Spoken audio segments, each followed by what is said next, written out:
And of the top dozen ball winners in the competition, only Caleb Sarong uses it more effectively. He's a star in the making, this guy. Don't snooze on him. He's a perfect running mate for Isaac Rankin, isn't he, Kingy? They just need that sort of contributor of 25 touches. You don't know what you're going to get with Rankin. It could be 30, it could be 25. It's always going to be brilliant. But just to have that staple there as you're talking. And Lockie Neal is a fantastic similarity to him. I love that. Two captains out the middle, Jordan Dawson and the ex-Crow, Patrick Dangerfield. If you've never been to Gather Round, get yourself on a bus or a plane or drive here next year, Jack. Whatever it is. Doesn't matter how you get here. Jump in the canoe if you need to, because it is one of the great sporting events. It's a mild night here in Adelaide. They are packed in, Jack. They are. They've been coming from everywhere, and it is going to be a great way to kick off what is the festival of footy with Gather Round. Obviously, the hometown and the Crows coming up against a side that we think is around the mark for the finals and potentially contending. So it is an incredible way to kick off what is the festival of footy right over here in South Australia. Who do you like tonight, David? I like the Crows at home, particularly given the out-of-top Stewart. It's a massive impact to this group. When you look at the first 7 games last year, he was able to roam and do as he pleased, and they won all 7. Then he started to get tagged, and they won 1 of their next 7. So I think Adelaide at home. Welcome to Australia's most popular sports caller, Matty Hill, to take it away on Thursday Night Football. Gather round. Here we go. What a stage. So Adelaide, off the 5-day break, they've won 3 of their last 4. Geelong won by 5 the last time they clashed. There is not one empty seat in the house at Adelaide Oval, and let the festival begin. Away we go. Stanley and O'Brien in the ruck. Stanley has a second crack at it. Atkins with the first possession taken to ground. Ball and up. They've started at half back. It looks like Peatling is the player that's gone to him. Adelaide kicking to the right of screen. Stanley wins it to Manor. Quick hands to Atkins. Just a wobbly one inside 50. Stingle waits at the back off hands. Dawson picks it up cleanly. Dropped it though.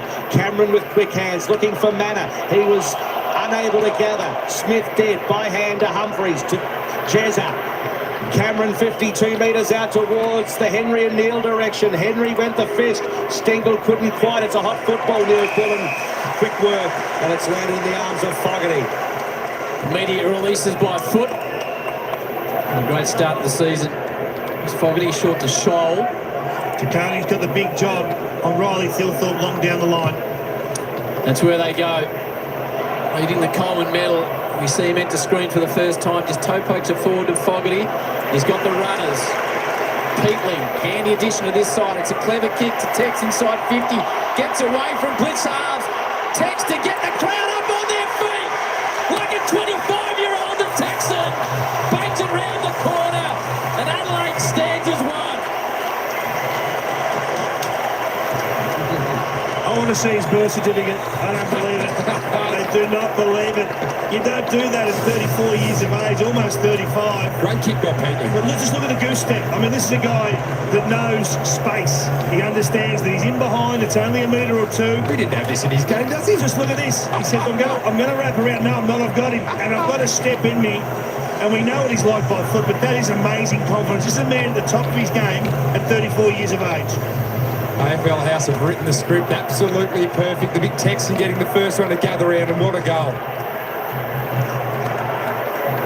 I'll tell you what, it puts a bit of fear into the back 6 of Geelong. Tough to match these 3 beasts forward of centre, and they've already got one. First time in.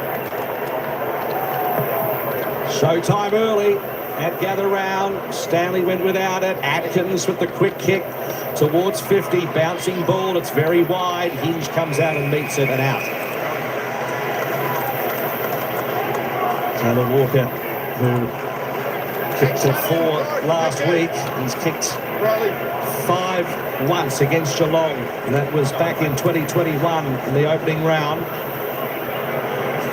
Brian leads the way. Neil goes in with the fist and a repeat dose. You can see Shannon Neal taking the ruck here, forward half, and in those pitches there. Reece Stanley setting up behind the ball, trying to free up blitz halves as that free. So Neil and also O'Brien to go at it again. Neil just working O'Brien underneath it. Went the fist. Going to sit up for Hinge here. Has a little bit of time. This kick has to be accurate though. Henry was there, Neil Bullen, having to fight for it. Did well to paddle it to himself and then got it to Shoal. Neat work along the boundary line. And in the end, the handball over the top to Peatling from Miller and out. So quick at the moment, the Crows. Really quick out of their back half. Only the second time they've taken it out, but it's been with hands and it's been with speed. Electric start to gather round. O'Brien to the skipper. Moves it forward by hand. Another handy recruit in Neil Bullen. So Michael Annie has Jeremy Cameron at this stage. He's taking him to inside forward 50. That's where I think Jeremy's best served at the moment.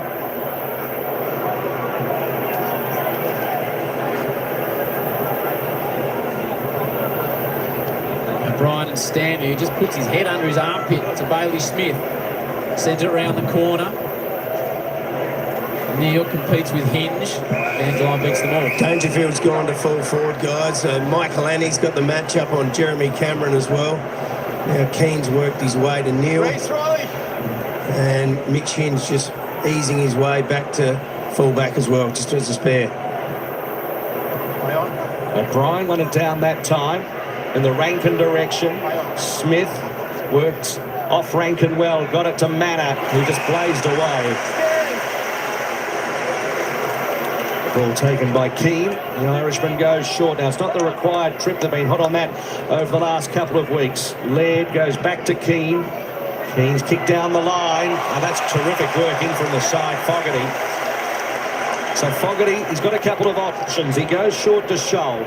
Shoal loping along the wing. Kick inside 50. Walker's there. Thilthorpe's there. Plenty of tall timber for the Crows, as we know. In the end, it was Geelong retreating through Holmes. It's going to be a free kick, and it's against O'Brien, and it is in the hands of Stanley. But you can just see the cohesion of these three tools for the Crows. In the first inside 50, it was Thilthorpe on the wing, other two deep forward, then Fogarty on the wing, the other two deep forward. Nearly took the mark then, Riley. Nevitt back in the side. Drives it down towards Dangerfield. He's just moved underneath it by Josh Worrell. He goes to the outer side.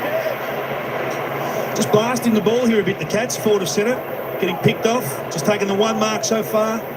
Early days, I know, but a bit of composure lacking. Keys roaming far and wide. Hugs the outer side, looking for Tex. Why wouldn't he after that electric start? To Koning. Smith feigns to hand pass, now does. Through to the impressive O'Sullivan. Stengel goes inside. Cameron, sticky mitts. Tight pocket. He's got this in his arsenal, Jeremy Cameron. Just this long snap. It's probably the best in the competition on his favoured left foot. A couple of squeezes of the footy, and he'll go around nicely here. 29th all-time on the goal kickers list with 655 majors for Jeremy Cameron. Just to get things underway for the Cats. Tighten the pocket. Plays on now. Doesn't quite get the bend on it. Marked opportunity across the line. See a little smirk on Eddie Betts' face down there on the boundary. I wouldn't say a smirk, but I think his commentator's cursed there with Jack. So throw in. Plenty of Geelong and Adelaide scarves in the crowd along the hill, but plenty from other teams as well, which is great to see. One down by the Crows, but in the end a long-range handball from Bowes and out. And through for a behind. So playing on quickly, Worrell to Miller. Kick to the outer side. Keys trying to work his opponent underneath of it. Featling. And now the Crows running it hard. Thilthorpe comes out and meets it. Has Blitzarves to beat. Got rid of it legally. Keys was very quick. Low ball in the Neil Bullen direction. But the Cats are going to mop up with Holmes and also De Koning, who's going to transfer to the near side. Risky ball. And Henry just uses his body on Shoal. Umpire says play on. Takes it off half back. Provides some run. Wobbles the ball forward. He's turned it straight over. Yeah. That's the problem there, Howie. They just don't have that intermediate target at the moment at centre-half forward. It's an aggressive ball by Keane. Well placed as well to Hinge. He looks fit and firing. To Walker. They've got runners out wide. He elects to just wobble the ball inside. Through the hands of the Geelong defence. Dangerous area. De Koning attacks it front on. Plays it nicely. Bowes looking to clear too much on it. Through the middle, Neil comes out and met it hard. Did it well, got it out to Humphries, who scampers away. Kick towards 50, over the head of Manor. Meeting it hard, Dangerfield. Kicked 3 last week, of course. He dropped it. Smith, Cameron, kick inside 50. Close. Has an absolute panic around him. Splendid isolation, they would say. And he can go back from about 30 out. There's a big contest there between Dangerfield and Michael Annie. Crowd wanting hold the ball. Danger came out, as you know he would. And Cameron with really good vision there to spot Brad Close, sort of on the 45. So Close, who's kicked 3 this year, called to play on, round the corner, and it's good enough. And Geelong fire up the motor with their first goal. Well, anytime Jeremy Cameron and Patrick Dangerfield are involved in the fourth half, you think something positive's going to come, Jack. I mean, it's an obvious comment, but the rest of the team are blasting the ball going inside that forward half of the ground. You can just see here the attack on the ball in a moment from Dangerfield was just first class. And in the end, he doesn't necessarily give up the ball in terms of the opposition getting a free kick, but this attack here, he didn't wait, didn't hesitate. Yeah, did he have prior opportunity? I don't think he did. So the umpire, I think, made the right call. And that's just classic half-forward play from Geelong getting forward to the ball. Spoke about Cameron and Dangerfield getting involved. It was a little handball there from Smith, too, who had worked hard out of the back line to get to that contest. Bailey Smith, 5 touches already, having an impact. As gather round gets underway. Goal apiece. Saligo can't break the tackle from Bowes. You can already tell Geelong are probably petrified at the moment of the Adelaide forward line, getting numbers back hard. Neil had Nevitt there, went inboard to Dangerfield. Bowes again, second possession in the chain. Down deep, too much on it for Cameron. Nankervis, first sighting of Rankin. Puts it out in front of a teammate, a little bit too much on it. So what are they concerned about, Jack? Just explain that. Well, I think at the moment they're really concerned about the aerial dominance of the Adelaide Crows. So the ruck at the moment, which is Reece Stanley, he's pushing back and actually manning up one of the keys to free. There's not a free kick here to Isaac Rankin. Pushed off the ball by Tom Atkin, but they're really worried about that aerial power. So the ruck is getting back as fast as he can to get back in the air. Crows fans getting a little bit restless. The ball wasn't delivered properly to Rankin, but no 50, short to Crouch. Can you get 50 off the umpire for that or not? So giving ground to Keane as they transition play. And sells a bit of candy as well. A little chip. And Laird. So Atkins has got the job on Rankin, and he's going to take him to the deep water. So Keys and Michael Annie blazing away towards the top of the square. Who's home? Neil Bolognese gets it to Walker. Ticks again. It's the posts. Small forward Tex Walker in the perfect spot there, but you can see there the ruck for Geelong getting back to impact in that aerial contest. Manor re-signed during the week to the end of next year. To Holmes, want someone to come towards him. They eventually do. It's just cutting off the chain is the former Giant Isaac Cumming. He's read that well, Cumming. Holmes wanting his teammate to come up at the ball. He sort of signalled and Cumming read it well, protecting that lead lane. Sligo standing beside Nevitt. And the umpire's just assessing things. Rankin. Back to Saligo. Wobbling ball forward. And it lands on the big chest of Riley. The man that is the equal leader in the Coleman. He's got the big beard. And he is cult figure status here, Jack, this man. He is. And David King spoke about the separation of the key forwards. You can see here, all of them have got their own space to dominate. So Tex is deep. Riley's got the skinny kick down there. And just this quick kick out as a forward, you've always got to be ready for that quick surge kick. And he was ready, Philthorpe. At least 3 goals in every game this year. 5 versus the Suns. Hits 50. Pushes it forward. Just slides a touch to the right. He had that torn meniscus that ruled out most of last year, did Philthorpe, but still kicked 15 goals in 7 matches. And Keane, now he's got that springboard at the start of the year, I'm sure. Kick out wide, Humphries goes off the deck. Deflected off the body of Cumming. Ball is in dispute. It's there to be won. Humphries won it. Atkins. Out wide he goes. Myers, can he pick it up? He's got some pressure from Rankin, who worries him out of it. Rankin then heads in the Walker direction, but too wide. Straight back. On the full now.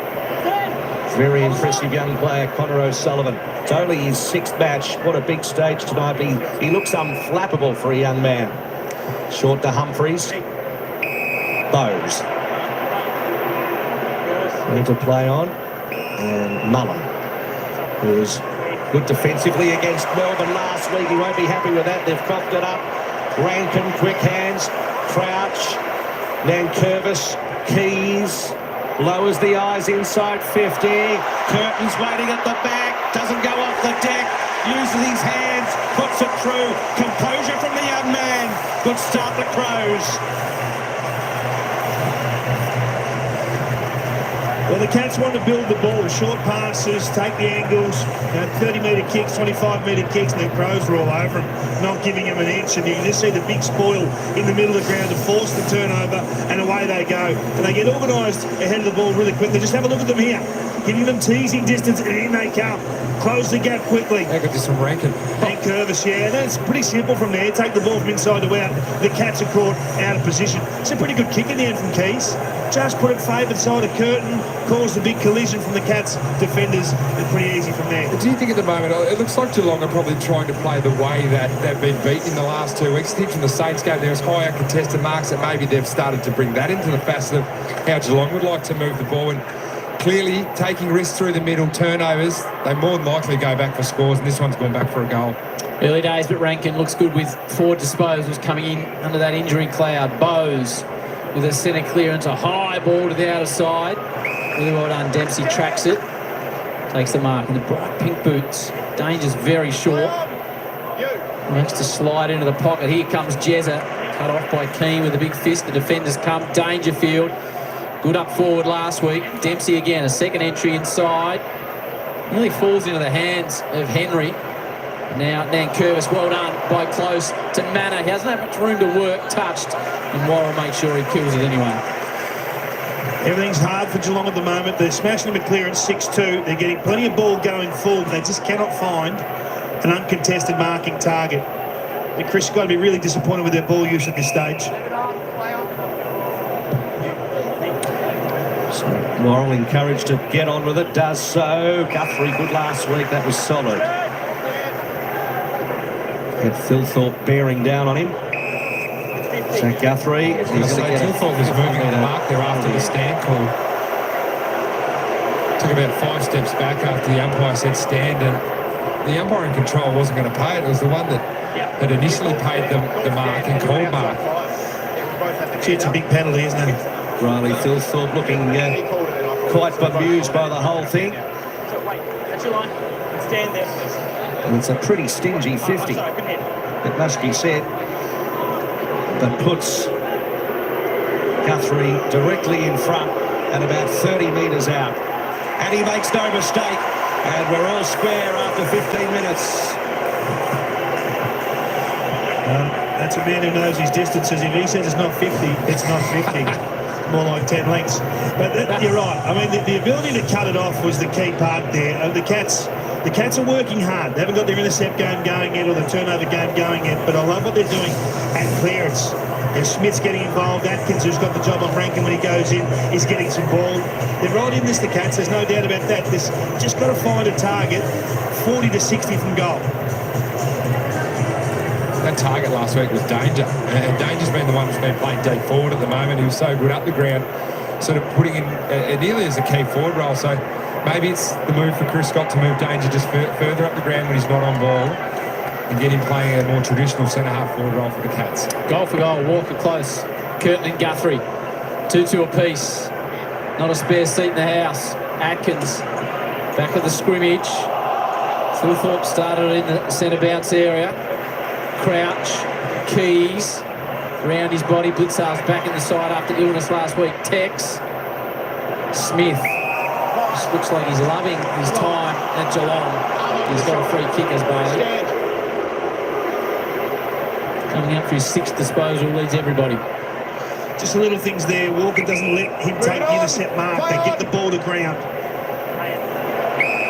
I heard the call of pay it to O'Connor, so just the required distance. The give and go from Smith is pinpoint to DeConey. Centre wing. Pretty open field ahead.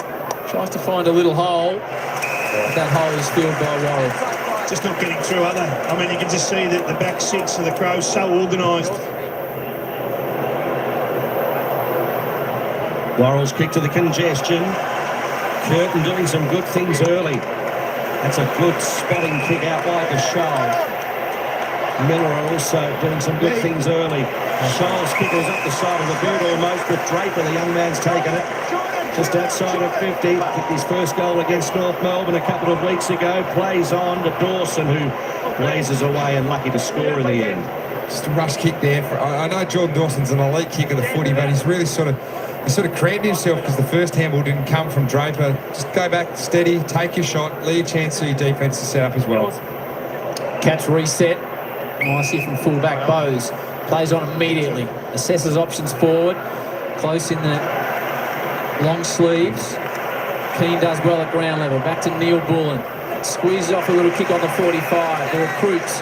Neil Bullen, Pete Link combined. Wobbles off the outside of the boot. Will work out there to Keys. Loves the goal, this man. Runs in from 45. Crowd tells you the rest.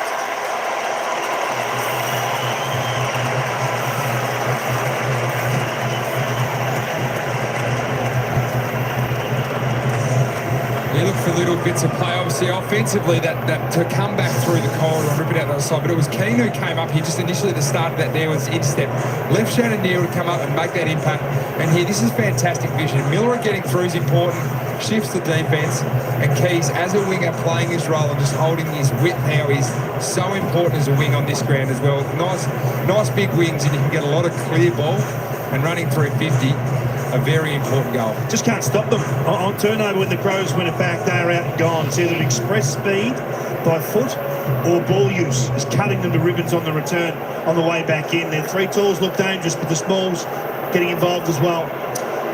Ben Keys, of course, shared the best and fairest last year. Jordan Dawson. That brought the Crows fans to life. Back in the middle. Holmes out wide, Atkins. Atkins kick inside 52 on 2, punched away from Stengel. Henry trying to find an opportunity with a little bit of space, centering ball. Dangerfield, it was good work. The clearance work of the Cats is keeping them alive. That's 7-3 now. The clearance is 3-1 out of the middle. Keep giving these guys an opportunity. They'll stay in the game and they'll continue to score. So Dangerfield, 3 goals last week. That was only the second time he's done that. 40 metres out, scoreboard end, and straight as a die. Straight as a die, and keeps them in it early. Bit of class comes to the fore. So critical that they find a way to score when their offensive movement hasn't been great from a skills point of view from Geelong, and it's been from that contest and that clearance as well. Patrick Dangerfield now playing predominantly forward. See here, this is Jordan Dawson kicking it in as one of the better users of the ball in the competition, and Dangerfield, the star at the other side, finishing in an area that isn't his best. I don't think Patrick Dangerfield, he's not well known as a really good goal kicker or a straight goal kicker, but he's finished that one nicely. Dangerfield hits the scoreboard again. Effective up forward last week. 10 coaches vote. And he's kicked 8 goals now this year. He kicked 8 last season. So he's doing a fantastic job, is the Geelong skipper. Spending time up forward. Rack infringement. Yeah, he's had to respond, has Riley O'Brien. Stanley's got the better of him so far when those two have been head-to-heads. 5-0. The clearance is in favour of the Geelong. It's the handoff to the skipper, then Nan Curvis. Out of side ball, Tex. Thought about using the body, pulled out late. Holmes. Humphreys. Rising star winner. Dempsey puts it out in front of Henry, too far. Keane met it coming the other way, played it nicely. Uses a step and a looping hand pass. Hinge on the outer side, takes his time, takes a cheeky little bounce, then sends it towards Cumming, who put his hands in the back. Rankin turns to the crowd, celebrates with them. The number 23 is on the board. And that's another one of those powerful counter punches on turnover. That's 2 goals, 2 now off the half-back flank area. It's been Keane who's been absolutely first class behind the ball, coming off at the right time, taking the risk to attack the ball, and then everything just works. I mean, you can see here how quickly this goes forward. Just look at Keane in the background. The Cats are slaughtering the footy at the moment, and it's really costing them on turn. Look at that. That's an aggressive play. Comes off his man, and then they're out and gone. Cats are all stuck skinny side on the inside of traffic, and they just fan. This is beautiful work from the offside runner to bring the ball to ground, but they just turned the ball over far too easy Geelong on counter punch, and the Crows are making them look second rate. Shannon Neal's got it ahead of him. He's the one twice now that's been the Keens pushed off to be able to impact the ball. You can't just run forward and try and get out the back of your key forward. You've got to make sure you keep your key back accountable. Crows hold their lead. Run down by O'Brien. Saligo with a little kick towards Peatling, who could have been taken high twice in that exchange. Dawson kicks towards inside 50 over the head of Walker. Rankin scrapping for it. Walker went the shoulder. Humphreys wide. Dempsey goes back to O'Sullivan, back to Dempsey. Oh, he's digging a little kick cut off by Rankin. Then quick work to Keys. Keys from 48. There's no one home. There doesn't have to be anyone home. He's kicked 2. Throws with some razzle-dazzle early. Ben Keys, what a start. Is this the area that we've... Maybe it's the question mark that's been on Isaac Rankin defence. He just looks alive on defence when he's around the ball. He was the player that got in, was in the initial contest here. You could see, came up with the ball, kept it alive. And I don't reckon Rankin of 2 years ago goes again here. See, he just follows up. Finally a little skill error, and we know Geelong hasn't been kicking the ball well here, but it was Rankin that got it, and then the class to get it out to Keys. It's just that little bit of polish. I love seeing that from a superstar of the competition, investing in defence. Yeah, six disposals for Rankin, 4 of those have become scores. That's why we're so thrilled he's playing tonight. I mean, what an impact this guy's having. 50-50 call whether you go or not. He's done a great job. So they've kicked the last 3. Keys, Rankin, and a second for Keys. And they've extended it out to a game-high 13-point margin. And they look slick the home side. Smith, another centre clearance. Is a good, long, deep ball. Neal's in the area, gets a shove. Whistle not blown. Stengel, tight on the pocket, keeps it in momentarily.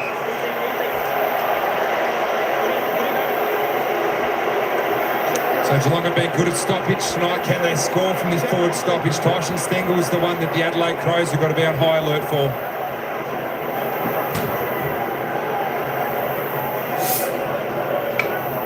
O'Brien led with a nice clearance all the way to centre wing. Phil Thorpe's there, can't get a hand into the contest. Holmes can, ripped off the footy. Smith, probably the Cats' best so far. Humphries dragged off, it'll work out though. Important kick here for Stengel. Stengel just found himself free after coming through that last forward 50 like a freight train as the hit-to player, and then the Adelaide defence just couldn't find him, and sort of fortuitous here from Lawson Humphries just to get a boot on the ball, but the good players do it, and Stengel found himself in the right spot at the right time. 46 goals last year, All-Australian in 2022 with 53. 7 goals in 4 matches this season. Geelong need this to break a run of 3. He'll kick from the paint. Was concerned about the distance, drifted out wide as a result, touched. Straight off the ground, is ambitious, and just threw for a behind. Yes. Sean Manor, who virtually kicked the sealer against Melbourne last week. Laird, inside defensive 50, along the wing he goes. Blitzarves, was he pushed underneath? He was, according to the umpire, against Fogarty. Well, that's a good sign, getting your positioning right. Blitzarves off to Guthrie. Guthrie gets on with it quickly towards the top of the square. Cameron waits at the back, no mark. Henry overruns it all. Saligo came in, was taken high against Dangerfield. They've only won the ball back 12 times, the Cats. That's an incredibly low number, just the one intercept mark. So they're being pierced too regularly with this ball out of the defensive half for the Crows. Saligo to the Fogarty Blitzar's direction again, off hands Nevitt. Dumping kick in the Stengel direction. Henry in from the side, got a hand to it. Saligo having to go to work again. Gets rid of it. Miller up against the line, just dumps it. And back into the arms of Stanley. And so the Blitzards are sort of thrown the forwards, the Crows forwards into a bit of a disarray just with his positioning at the moment. Last one out there, not ready for it from a Crows point of view. Stanley all the way back to O'Sullivan. Humphries. What a player he's been since he's come into this side. Myers. Holmes. Sends it in the path to Henry, who was just in a little hole 2 metres out. He snuck out the back of Rory Laird here, I think. Josh, 3 goals round 1. Since then he's kicked 1 goal 3. This breaks a run of 3 and keeps the Cats in the game. And there's the difference. When you see Geelong able to win the ball back in their forward half and put the Crows back 6 under pressure, you can cause a mismatch. You can cause some poor communication and error, really. I mean, it was Henry all alone in the goal square and no one really worked hard to get back. The sliding wingman just fell asleep. And this was hardly a fast play. They had plenty of time to be organised here, but such was the pressure of the counter punch from the Cats. It just made it look really easy. A poor decision from Laird in the end. But you've got to put them under the hammer. Hasn't happened enough so far for the Cats, but they only find themselves a goal down. 37 goals last year for Oliver Henry, 5 this year.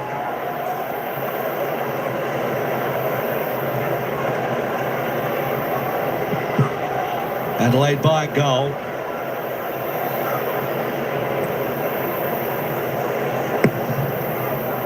The umpire will have to bring that one back. First mulligan of the night.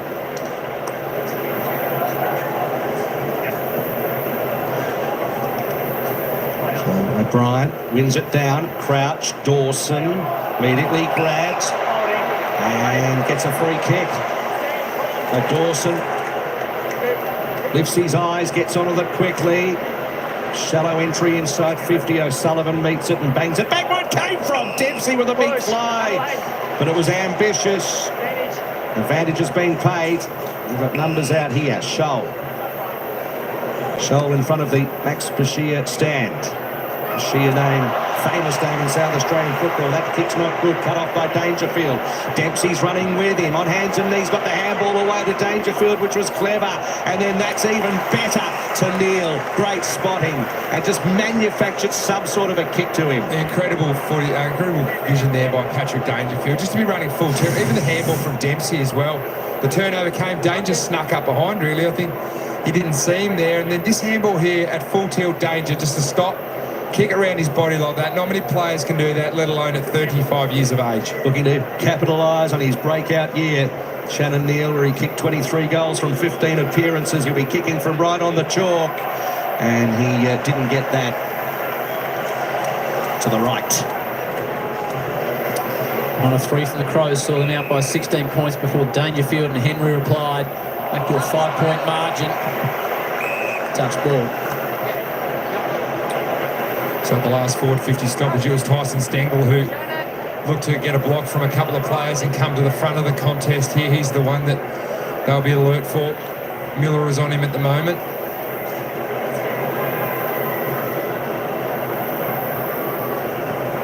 Myers and Manor.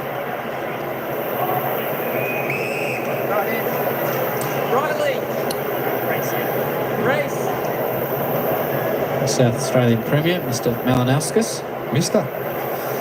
Yep. Who has the Premier, I reckon? What are you going with? Peter. Oh, okay. Or Pete. First name basis. Dropping a Pete on him. You might not get provided back to South Australia. Oh, more chance than Jack Higgins. It's a good point. Centre wing ball. Mullen can't get clear. Peatling's got him. Slane into the ground. Dangerous tackle. Good call. And Mullen gets the resulting free. Little up and under chip. Worked it straight to Laird. Who marked strongly in front of Stan. The closing stages of the opening term really setting the scene for what's going to be a magnificent gather round. Packed house. Kick to the congestion. Fogarty leading out, couldn't quite take the mark. Crouch at the fall of the football. Holding the football, advantage has been paid. Miser's kick inside 50 in the Dangerfield direction, and then he's trying to worry him out of it. 2 against 1, he almost got him. But it was a big play for Patrick Dangerfield there. For the Crows to win the football, they lead by 5 going in to quarter time. Got out to 16 points, the Crows, before Dangerfield and Henry replied. Massive night, massive atmosphere in Adelaide. Tomorrow night, gather round continues. The big games keep coming. Collingwood bring supporters across the border who are up and about after a win versus the Roos last week. Tomorrow, 6:30 Eastern, right here on your home of footy. That is Fox. If you do what? All right, folks, welcome in. Gather round, of course. The first game of Gather Round. We've got a big match over here, Adelaide Oval. It's Adelaide Crows. I tell you what, they are on song tonight. Only 5 points of difference, but 5-3-33. Geelong Cats 4-4-28. Adelaide missed a couple of easy goals, or else they would have been further ahead. But both teams are playing good football. This is going to go right down to the wire, I think, this game. And, of course, old Tex Walker had a great first quarter, kicking the first goal of the game. Looks like great conditions over there in Adelaide for this game tonight.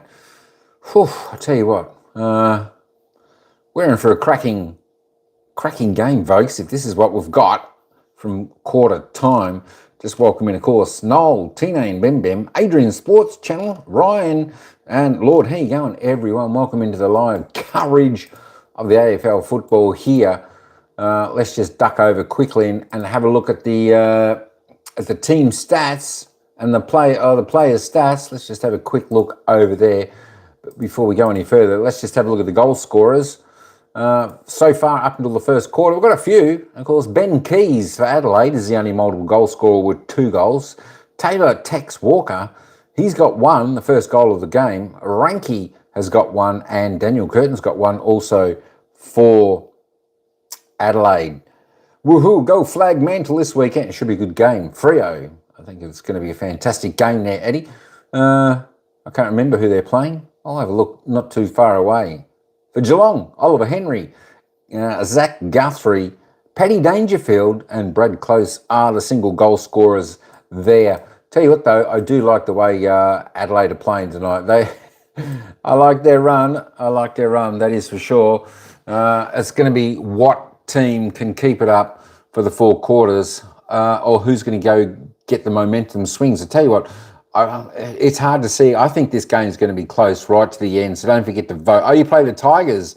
Yeah, that's going to be a Tigers play Fremantle. That's going to be a ring-a-ding-ding game there. Of course, Tigers, we know they're capable of anything, even the young side. They're capable of an upset. Of course, Flag Mantle Fremantle, can they get on the road and travel? That's the thing. They will be definitely looking for a second win this weekend. Look, I'd be tipping Fremantle in that game. I'd be tipping Fremantle. Bailey Smith, Lawson Humphries leading the way on possession count out on the ground, both for Geelong with 9 disposals. Maxie Holmes, Dempsey next best on 8. Top 4 all Geelong players. And the top Adelaide player, Ben Keys there, was 7. Isaac Ranky was 6, with Miller and Laird and Keane all on 6. Let's just roll down a little bit. Tex Walker, 5 possessions, 3 kicks. He's kicked 1 goal, 1. He hit the woodwork with one of them. Snap around the corner. He should have probably snagged that through for a big sausage roll right through the sticks. But unfortunately for the Adelaide fans, he took to a little bit of the post. There we go. Paddy Dangerfield for Geelong, the superstar over there. He's just had the 5 touches, a little bit quiet. 2 kicks, 3 handballs. He's had a clearance and a goal. He'll be looking to improve on that. Jeremy Cameron, very quiet in the opening quarter. Just the 4 touches, 3 kicks and a handball. No score to date. Riley Thilthorpe, well, a little bit the same. He's quiet down there. Just the 2 touches, 2 kicks, 1 behind down there for him. There are your player stats up until quarter time. All right, let me just roll this back up and we will get back to the main scoreboard. We'll take you back down to the commentators. We only got about a minute to go for the bounce of the ball for the second quarter, where it's the Crows by 5 points. Oh, folks, stay tuned. This is going to be a ripping game. Down there when Riley Thilthorpe is in the forward line. They're going 4-on-3. That's allowing Mitch Hinge to be loose in defence for Adelaide. When Riley Thilthorpe goes onto the ruck, Blixarves goes with him and they revert back to normal. What's happening with Isaac Rankin, Ed? Well, we know that he was underdone coming through, but he was started in the midfield and was getting a lot of attention by Tom Atkins. But second half of that quarter, he went forward, and his ability to be clean in these packs, to put pressure on here, as you see, he just stays in it. Ollie Dempsey hand passes, he gets it back, and Isaac right there intercepts that ball. Just his ability to know where Keys is. He's a very smart footballer, and he's very dangerous when he goes forward. 6 disposals, 1 goal, and he is leading the score involvements through. Yeah, but no Joshua Shelley there, playing a little bit more forward tonight. Big crowd here at the Adelaide Oval, a sellout. Have a look at the fans on the Chemist Warehouse VIP deck, premium experience at Adelaide Oval. Fans will be personally selected and given lanyards, free food and drink. It's open from tonight through Sunday, so I don't know what you do to get selected, Jack, but get your hand up. It looks good out there at the old Chemist Warehouse spot, but for me, in this quarter, Geelong's kicking efficiency only 61% in that quarter there. They didn't use the ball very well going through centre forward, so if Chris Scott's drilling a message into Geelong at quarter time, it is make sure we are very careful and smart with the ball centre forward. Well, just to put that into context, in the last 10 years, that's their 6th worst individual quarter for coughing up the ball for scores. 32 points from turnover. That is not the Geelong that we've known, but they clamped. In the last 10 minutes, they really clamped there, got the ball locked in their forward half. It's game on. Gather round 2025, and it's the second quarter at Adelaide Oval. Adelaide kicking to the scoreboard end left of screen. Umpire foot bangs it into the turf. One down by O'Brien. Dawson, little running race there. Grabbed by Holmes. That's locked up. Stanley. O'Brien. Down towards Smith. Through his legs it goes. Ricochets around. Dawson along the grounds. Grabbed by Blitzarves, who's in turn grabbed by Walker. Thanks, Mark. Walker, of course, turned him inside out in that first passage of play earlier on. One for the highlight reel early. O'Brien down to Atkins. Atkins off a step. It just wobbles towards half forward. Miller had plenty of time. Handball was fast, led, and then Michael Addy coughed it up. Close, Atkins, Holmes, through the middle, Smith. Big, strong kick, penetrating kick inside 50. Over the head of Dangerfield, he's going to get a free kick. Interesting to see if this free kick was there. Well, I thought Worrell had done enough early. He's engaging Danger, trying to take Danger, getting the first sort of body movement in and contact in. Well, he paid high, the hand over the shoulder. Yeah. It's such a worry, isn't it? If you're one-on-one with Danger inside 50, you have to get everything right to get a win. Just a little hand over the shoulder. Pat goes back to have us another set shot at goal. So he's already kicked the one tonight. That means 8 is tally for 2025 so far. Man who knows this place oh so well. The star of the game. And the Crow supporters think a little bit of justice. It's the one flaw in his game, Patrick. It's been there for years. You've got to accept that that's part of the package, but what a package it's going to be in the forward 50 in 2025. Hinge to the near side. Holds it up to Cumming, nicely pinpointed. Looks comfortable on his new side, as does this man, Neil Bullen. Sliding ball forward, Tex. Spoilt by De Koning. Saligo provides impact. There's Sullivan. Bailey Smith, his 11th possession. So putting his body on the line with Hinge. Danger hit him hard, and Hinge didn't enjoy it. He goes back at Dangerfield. Immediately plays on though now to Rankin. He's got that right calf taped up, but looks to be in good shape after a late fitness test got him out there. Michael Annie, piercing ball. It was casual, but it worked out in the end for Dawson. Went to one hand, picks it up, easily steps around Myers. Looks like he's playing a different game. Jordan Dawson sends it forward to Tex, and it works out nicely. See, Chris got to be really disappointed with the defensive work of Myers there. Far more nimble player than what he showed on that occasion. Has to know he's a left footer. Oh, well, it's attitude, Jack. I mean, you've got to be better. You've got to put more pressure on this. There's the big spoil. Good old-fashioned made him earn it. But just this here. I mean, you've got Dawson locked away there, and he just let him slip around. Kick the opener and gather round. Did Taylor Walker. 652 career goals. Just kicks long and effortlessly, but it just slides to the right. Covers the distance long range as easy as anyone, Jack. Is it timing for Tex? I know he missed it. He's a pure kick of the footy. Yeah. That work rate to get back there. One thing Tex Walk hasn't lost is the ability to lead up at the right time. That's why he's still playing at the level that he is now. He's just got this knack of coming at the ball at the right time. 1 goal, 6 touches so far. He's in this pack here at Felder to Koning. And in the end, disguised one, Millerer. Millerer thinking of giving ground and does so to Worrell. Switching play to the members' side. Comes to the wing. Coming out to meet it. Rankin, and don't the Crows fans love that. And then his kick. Brian having to work for it. Coming, that's a piercing ball. Terrific ball to Saligo. So Saligo too far out to score. On a dime, swings around. It's going to work. It's going to work to Keys by hand. Fogarty. Bang! Kicks it into Adelaide City Centre. Of course, the big tall Timbers, they've averaged 9 goals this year so far. He's one of them. And it's the Crows by 11. How good was the kick inside just to open it up? And even here, you don't see Isaac Rankin on Jeremy Cameron very often, but critically the way they set this up is that the outside movement here, and it was coming that just hit this kick here, just breaks the game apart. And Darcy Fogarty's out there left of screen. He's the one screaming for the ball, 1v none.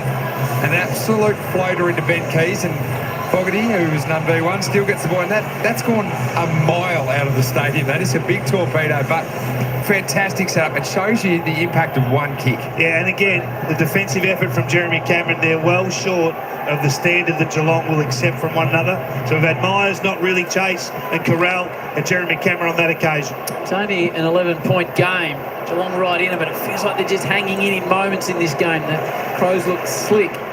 Geelong have had the answers so far. Peatling, Blitzarves, Walker coming again, massages it. And a chance for 2 in the space of 40 seconds for Fogarty. I think he knocked the possum out of the tree with that last kick, Darcy. Just again, the key forwards of... Like Tex is involved in this contest here. His spacing between the 3 key forwards has been critically important this season, but tonight again, they're just getting their own little patch to do their own bit of work. They're not running into each other. That's why they're getting shots on goal. The number 32 worn by Rashudo and Dangerfield.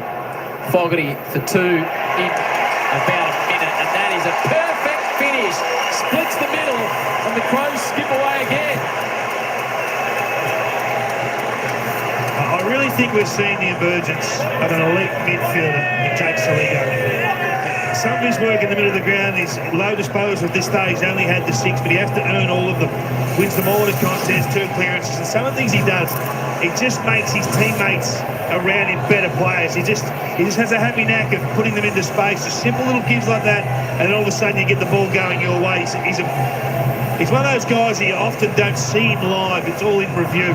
The class and the brilliance of the young fella. He's been already involved in 4 of the Adelaide scores. You say simple little things, Key, but it's so, like, the ability to just be so clean at ground level. That's why Lachie Neal's a champion in our game, but Saligo doesn't fumble that. If he does, the pressure goes again, you probably get another stoppage. It's so important. Good buffer for the Crows. Stanley down to Smith. And blazing inside 50. Yeah, it was Worrell again here. Just had Henry by the waist. He's going to be dreadfully frustrated now. It's like he's trying to clear the space out for the spare Adelaide defender to come across and take the mark.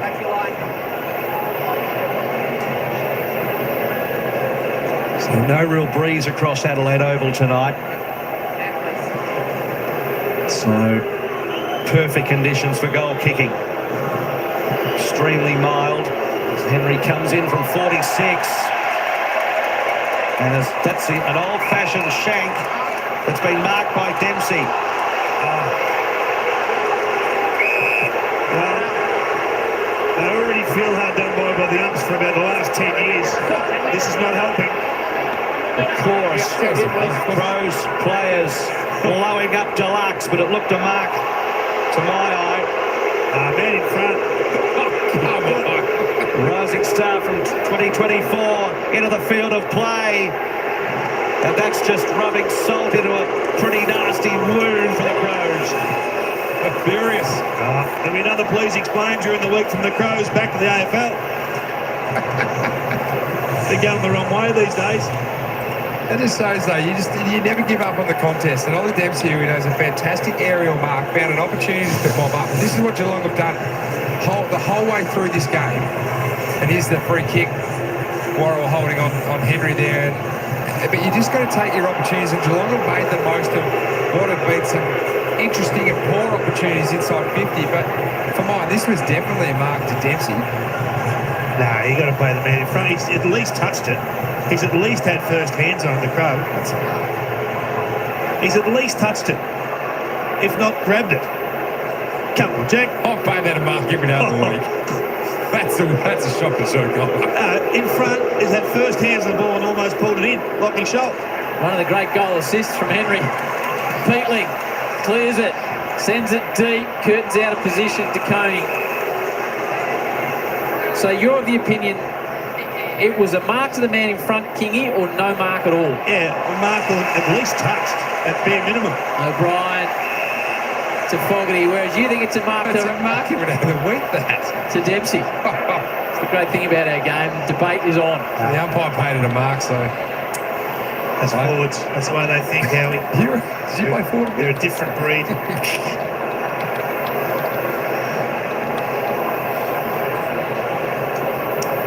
So he's already kicked 2 in this term. Fogarty. He's a beautiful set shot. Hangs that one out of touch right.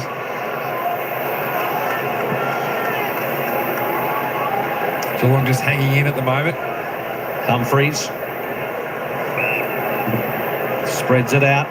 Blitz halves. Dempsey, and intercepted by Fogarty. So we've spoken about the Geelong effort defensively. Jeremy Cameron was the last player we put it on. And then you see Darcy Fogarty on the other side of it, going full tilt, just getting a finger in, which goes from a turnover, potentially going inside 50 for Geelong. Now we get a stoppage at over half the ground. Blues still sounding across Adelaide Oval. O'Brien won it down. Soligo got boot to ball, progresses it 10 or 12 metres. Hard ball to control. O'Connor goes in, stacks on.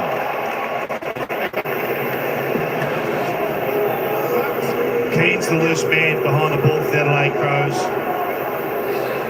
O'Brien, little tap to Crouch, and then Manor had him. Peatling by hand led. Quick ball inside 50. Cats have the numbers here. Crows applying the pressure. Out it comes to Koning, who was pushed after he got rid of it, but then Smith's kick was no advantage at all. And they've coughed it up. The Crows have got it thanks to Nan Curvis. As I said at quarter time, guys, Geelong have got the spare. When Riley Thilthorpe's in the forward line, they have the spare defender. Crowd starting to really fire up here. O'Connor puts himself in position to take a good intercept mark. In front of Draper. Holmes. Outside of the boot. To the running Dempsey. He's got toe, picks it up, squeezes it into Nevitt. Caught to go, not the distance. Caught by Hinge. Have a listen to the crowd in Adelaide. It's a neutral game, remember Howie too? I'm not sure about that. Keane, hand passes to no one, puts Laird under a bit of pressure. Back to the calm Crouch. Michael Annie. On ball down towards Fogarty's kick 2 from the turn. Spoiled away. Let's have a look at that mark. You two couldn't be more opposed as to whether it's I'll have a look at the That's mark a mark. again shortly. That's definitely a mark. Oh, no, it wasn't actually. We'll get back to that mark shortly. O'Brien won it down. Nevitt, Holmes working tight in the clinches. Could have been taken high, was taken high. Atkins back to Holmes. Kick inside 50. Dangerfield. Cameron. Dangerfield back in the pack.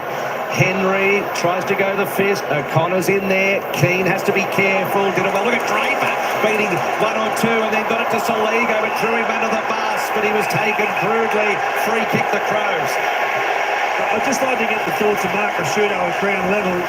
Roo, how are you seeing the loose man, the +1 at either end at the moment? How are you seeing that unfolding? It hasn't had a huge impact at this stage. It did last time it went down there, so at this stage it's not really hurting Geelong or giving Adelaide an advantage. But let's just see what happens over the next quarter or so. Soligo, free kick and 50. Goes long, signals in that direction. Up they go. Walker at the back, couldn't quite pick it up. Fogarty goes in. Blitzhouse thinks he's hatching over it. Umpire doesn't think so. Might be where they just have to lower their eyes, Adelaide, when they go forward and try and, instead of kicking it long to a 4-on-3, just try and put it to the advantage of one of the tools. Walker. Draper dumped off the footy. DeConing, dangerous hand pass. O'Connor takes on a couple. DeConing again. Bowes just wants to get it out of there. Spirals down to defence to Rankin. Watch his creativity as he looks to go inside. Piercing ball, perfectly weighted. Scholl just tried to mark it on the chest, which allowed Humphrey to get the spoil in. Oh, the Cats, O'Sullivan, a rare mistake by him. Then Curvis spun in the tackle. Coming. Fogarty will line up for his 4th shot of the term. He's kicked 2 goals, 1. Credit to Alex Neil-Bullen there. He was the one that set up and smothered that ball. And Wayne Miller as well, who was playing on Shannon Neal, and he was the one that got the intercept. But just that spoil there from Neil-Bullen creates the turnover. It's the desperation of a football club that know they're on the up. And the big forwards have been on the end of it. With a bit of straight kicking, could be further in front. He's kicked a couple, and the Cranberry zombie has pumped around the ground when he kicks a major twice already this term. Cue the Cranberries for a 3rd time. Fogarty's got 3, and Adelaide skip away. Well, it's the game at the moment, being able to lock the ball in your forward half. The Geelong Football Club really haven't been able to move the ball. I mean, we talk a lot about the Crows' ball movement, how slick they've looked over the last month of football, but right now the Cats have had 22 chances of bringing the ball out of their defensive half and have gone inside 50 only twice. That's not them. They're a beautiful ball movement team, but they've been shut down and cut off at the knees at the halfway point through acts of desperation, through great positioning by guys like Keane and Miller behind the ball. Right now, I think the +1 is favouring the Crows, and they have all the aces behind the ball. Not challenging at the moment from a Geelong forward line point of view. They're actually allowing the Adelaide Football Club to stand outside them and take that dangerous space, and that's why they're creating turnovers, and that's why you see that easy lead lane for Darcy Fogarty. It opens up because at the moment Geelong want to come through the middle. You've got to get out. You've got to get in a fight. Shannon Neal's the one. Stanley wins it down. Silthorpe in the ruck this time. Wins the football, gets the clearance, kick towards half forward, met by Walker, the tall men combining, and then goes for goal with a neat drop punt that was just a leap to watch. Class. 2 for Taylor Walker. And that is 12 goals for his campaign this year, and they get away 24 points. It's a good buffer. You're seeing a backline without Stuart Henry. That's what you're seeing. A lack of organisation and a dip in talent, absolute talent behind the ball. I mean, 9 goals from 24 entries. That's their numbers that Geelong back 6 normally don't put up. But just have a look at the athleticism again here. I'm seriously getting his passport during the week. There's no way he's 34 years of age, moving the way that he is. That's still thought to Walker. I mean, it doesn't get any better than that. The tools are just ripping 20-25 to shreds. Mark Rashudo. Off a 5-day break too, Kingy. Adelaide are kicking at 66.7% in this second quarter. Geelong at 38.9 by a foot. Adelaide's pressure 198 compared to the Cats 144. There's a big difference there. 4 goals to 1 for the term. Was Adelaide by 5 at quarter time. They're out to a game high 24-point margin. Fogarty's kicked 3 for the term. Crouch puts his head over the footy as he's done so many times. Smith scooped away from Rankin. Draper busting away, trying to get it clear, just looking for a clearance. Rankin has no way to get rid of it, does well to get it on his boot on the end. Dangerfield had the arm pin, a la Cirioli. Blitzard. Humphries, they're under attack here, the Cats. Do their best to get out of defence, maybe only momentarily close. Ripped off the footy. Scholl, Crouch, low ball back to the hot foot of Fogarty. Taken away from the footy. Crowd wanted a free kick. Smith to centre wing. Keane, taken away by him. Back to Nankervis from Worrell.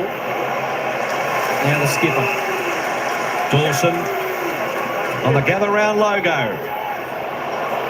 Long inside 50, punched away from Fogarty. Neil Bullen centering ball. Keys grasped it in. The slips catch. You saw Blitzard there. He caused the spoil because he was the loose, but they're still good enough to get the ball at ground level. The worrying sign for Geelong at the moment is the amount of Adelaide players standing free in their own forward 50. Blitzard was the one that had to come off by coming up, not impacting and clearing the ball. You can see Tex Walker's free, Ben Keys is free. So worrying signs for the structure of Geelong's defence behind the ball. Yeah, and that's the Stuart Henry discussion we're having a moment ago.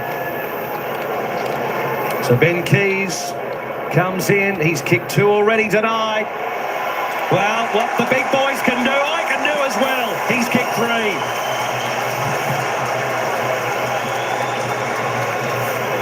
It's out to 5 goals. Yeah, and it's feeling like getting to 10 in a hurry. I mean, they just have all the answers at the moment, the Crows. They've lifted in the middle of the ground. And their ball use at the moment is the feature. Just they're assessing the options quickly. Geelong want to flood numbers to where the ball is. You can see them there. It's effectively a 4v2. But if you let the ball get to the outside, you're in trouble. They've made them pay. Well, here's the moment that has divided the commentary box and the crowd. Well, the crowd wasn't divided. Jack, you thought it was a mark to the man that was paid. You thought it was a mark or a spoil to Scholl, Kingy. Well, I think if you mark the ball first, it can't be a mark to the other player. That's generally how I roll. I don't know where he's marked. Well, they both had it at the same time. No. And some bloke came up with it at the end. That is a mark. 100%. Small concession there, Howie. We poll the fans or something. I'm getting Dennis Pagan vibes in the back of the box. He's pretty insistent. They drag it out of the middle again. Geelong have got the numbers, but they're hassled into a spoil when they normally take the mark. Peatling. He passes it around the boundary line. They pick it up nicely. Draper, bit of fancy footwork, back by hand. They're building here again, the Crows. Peatling slides the ball in. Geelong defenders have got it covered. And I think that's as much as you'll hear Jack say, I was wrong, ever in life, Kingy. I am definitely not wrong. The messages are coming through already in support of me. Jack, don't you want to get out of Adelaide? Yeah. O'Connor in the back pocket. Coming through, Henry couldn't quite take the mark. Nankervis with the 1-2 with Crouch. Nankervis takes on 1, couldn't quite beat 2. Handball away towards De Koning. Ball pinballs along the ground. Atkins, Cameron over the top. They could have raffled it. Myers, Stengel's got to be quick.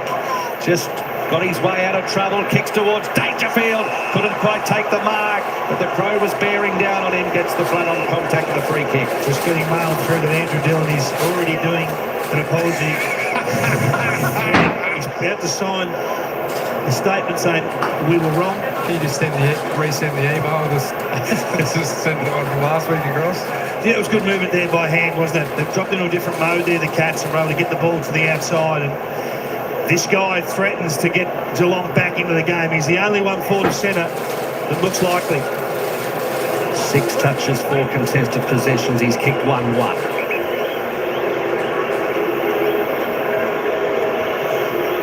Directly in front from 25.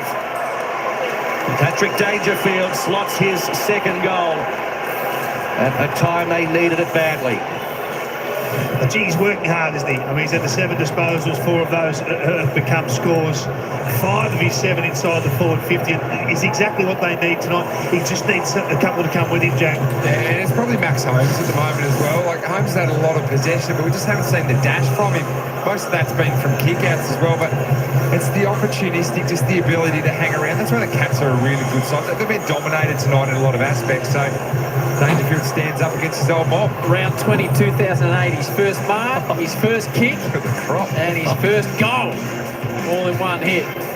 Almost doesn't look like him. Here. First AFL goal to Patrick Dangerfield since then. He's been an absolutely dominant star of this competition. Before tonight, he kicked 342, so he's up 344 now. Here's Paddy. Rankin doesn't seem to have been hindered at all by that calf issue that caused concern during the week. Geelong just pinch a couple more late and bring themselves back into the game. Here's an opportunity. Atkins breaks free. Hand pass option. Stengel went the clever tap. It was brilliant in the end. And Geelong, in the space of a minute, off the back of big Neil, go bang, bang, and get a couple to get it back. The individual brilliance there from Tyson Stengel, who's the one that tapped it out in front of Shannon Neal, who's had a relatively quiet night, but to get on the scoreboard might get him going as the Geelong Football Club started to get going through these last two passages of goal. It was clearance at the start that helped Geelong stay in that first quarter, and this clearance again here just to follow up. Handball's doing the damage, Jack. I mean, they haven't been able to kick their way through the Crows, but this random handball game has caught them in a wave run, and the Crows haven't been able to handle it. It's worked the last couple of times. I just wonder whether Chris Scott will get to them at half-time and say, look, the handball game's our friend tonight. It takes away the spare as well, because it drags the spare up in terms of having to come up at the ball and try and impact.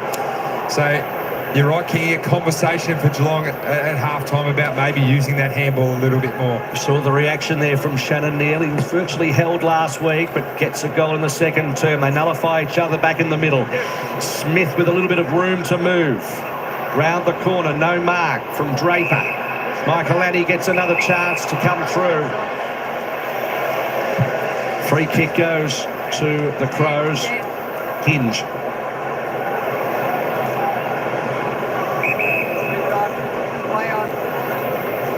Ahead of the umpire there, who flirts with the boundary line, but it's coming.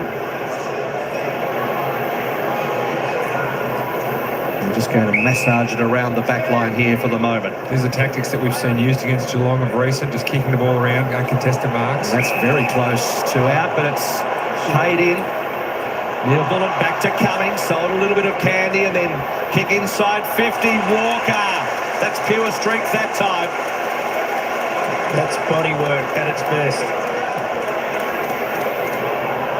It looked so easy, but it was subtle as a sledgehammer, and then gave it to Fogarty, who swung around, and then with a big barrel, puts it through. That's 4 for the Fog. For this quarter as well, for the Fog as well. I love this work from Tex Walker, just the ability to use his hip. Sometimes I think this is lost on a lot of young key forwards, the ability to just use your backside to actually clear out the space. And once again, it was a line-breaking handball. This man Cumming, his use by foot tonight's been fantastic. Just stepping across the line there, it's not a push, it's not a shove, it's the using of your body to actually create the drop zone for the space, and then trying to look after his fellow key forward mate here with a little chip inside. But play on. Thanks for coming around the corner and forth for the corner, Howie. Good luck for anyone at the Adelaide Oval getting that zombie song out of their head tonight. 4 times we've heard it this term. It's a cracking tune. I like it. 4 times for the term. The big Fog is on fire. So they get it back out to a 24-point margin. Geelong are hanging in there, though. They've provided answers a few times. Peatling, clearance. A little bit too much on it. Worrell has to track back. He's got danger on his hammer, which is a concern. Back to whence it came. Peatling.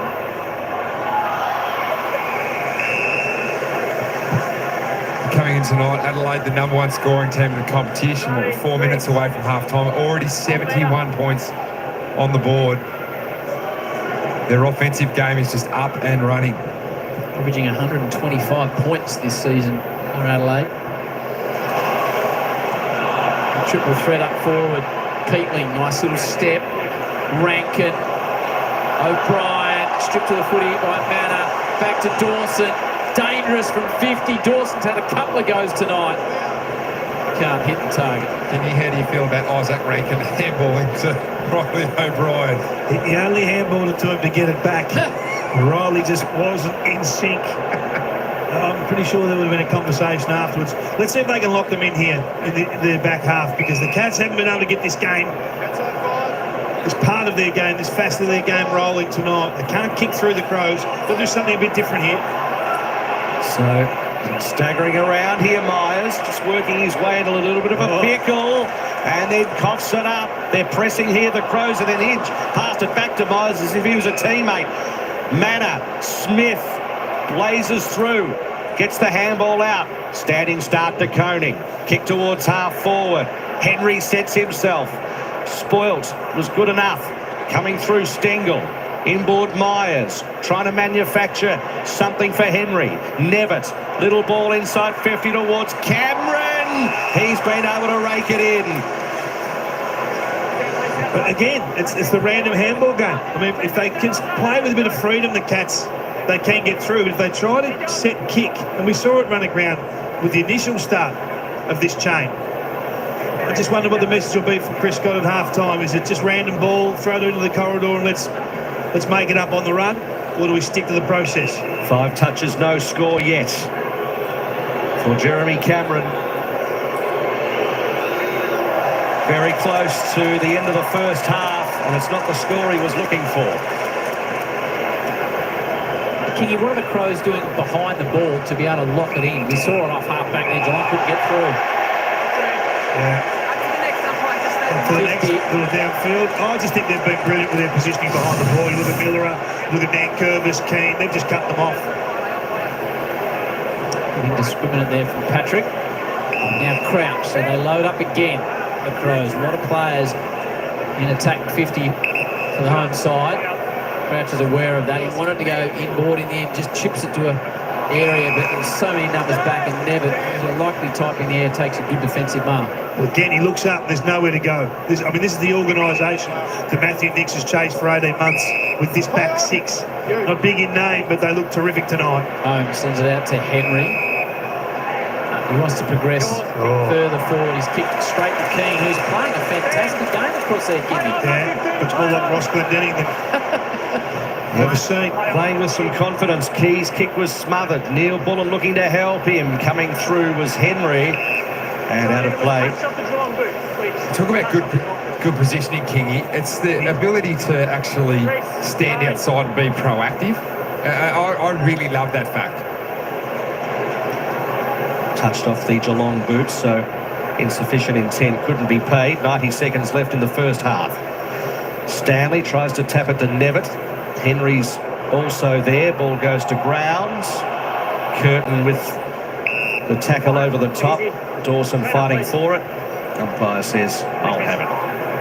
Just being able to generate a spare behind the ball, or someone who can impact in 2 contests is Michael Lanny at the moment. Plenty of analysis at half-time from the team. Best in the business at Fox. As Myers off the deck was clever towards Cameron, gives him a chance. He knew Stengel was the centering man. Picks up the football, but he's surrounded by Crows. Gets it to Dempsey. Then a little pass to Bowes, who rolls it through. Bowes with the goal. Just a little bit of momentum heading towards the major break. Saligo had Stengel cold. Just couldn't tackle it. Couldn't stick to that tackle. Tyson Stengel, one of the best players at evading tackles and having the ability to get the ball out. He just he had the opportunity, firstly, to mark it. There's this critical contest here again as well. You can see Keane, who's been fantastic behind the ball, just drops in. Graham Myers, who's a craft player. I love this from Jeremy Cameron, kicking around the corner. This was Stengel's first opportunity, couldn't mark it, but here Saligo just had him absolutely done.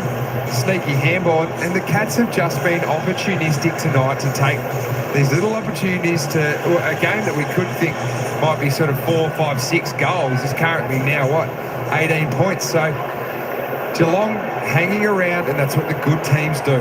With Keys third, it was out of a 30-point margin, game high, and then the Cats have kicked 3 of the last 4 to keep it within range.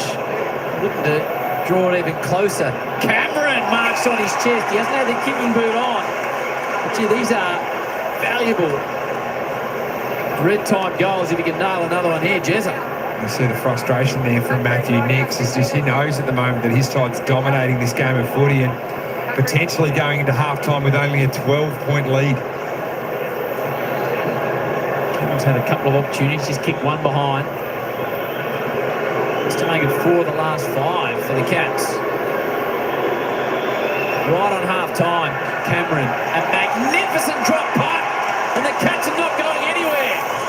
Jeremy gets his first, and the Cats bring it back to a 2-goal margin. There was stoppage again for Geelong. It was the thing that kept them in the game in that first quarter, their ability to score from stoppage, and especially centre bounce. And a lot was put on Riley O'Brien, who lifted, but he was the one here that just gave the ball up too easy. Max Holmes, who's having an impact, 15 disposals, got it forward to his key forward. And Cameron's been well held so far, only 7 disposals, and he's had a few shots on goal. But this is a critical goal for Geelong. Sends them into half-time, only 12 points down, with a few seconds still left to go. But it also gives Cameron that little energy boost going into the second half to know that if he gets off the leash, he's the sort of player that could single-handedly drag Geelong over the line. Stay with us, plenty of analysis at half-time as it's 1 down by Geelong. Now, a free kick goes to the Cats. Dangerfield gets the free kick, but the clock is against him. And his little kick inside 50 is too late, but they were an important couple of goals for the Cats. It was Adelaide by 5 at quarter time. It blew out there to 30 points at one stage in the second term, but it is the Crows by 2 goals at the major break. And we talked about the tall timber beforehand.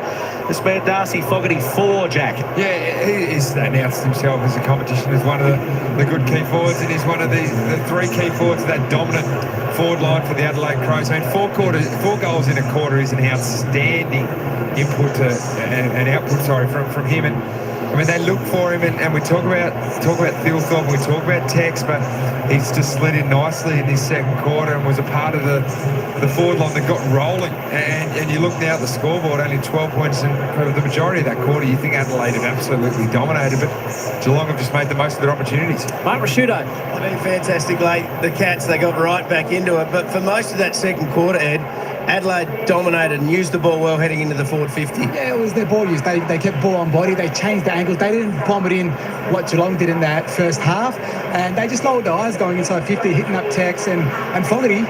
4 goals. You know, last week it was Thilthorpe with the 5, the 3-headed monster like we spoke about. If it's not Tex, if it's not Thilthorpe, it's Fogarty tonight. What's Chris Scott going to be saying to their players at half-time?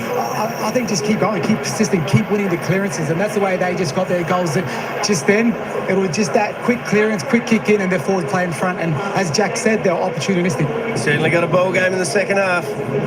Yes, game on here at Adelaide Oval. A brilliant performance at times by the Adelaide Crows. It's been quite eye-catching. The potency of their forward line, Jason Dunsell, has been amazing, but the margin's only 2 goals. The Cats, with some really important red time goals, have just brought that margin back to something much more manageable. Yeah, don't downplay the last 7 minutes from the Cats right there. Broke out the 5 goals, Kingy, and it looked like it was one-way traffic. And as soon as you relax against a quality team, they go bang, bang, bang. And all of a sudden it's 2 goals. Well, we thought this might have been the case, that it was going to be a shootout. 2 teams that can really move the ball, really efficient going inside 50. And it's surprisingly been a low-pressure game. There's been a number of turnovers, but in regards to the contest and tackle, we haven't seen as much of it. So I'm really enjoying this one, and it's still wide open at half-time.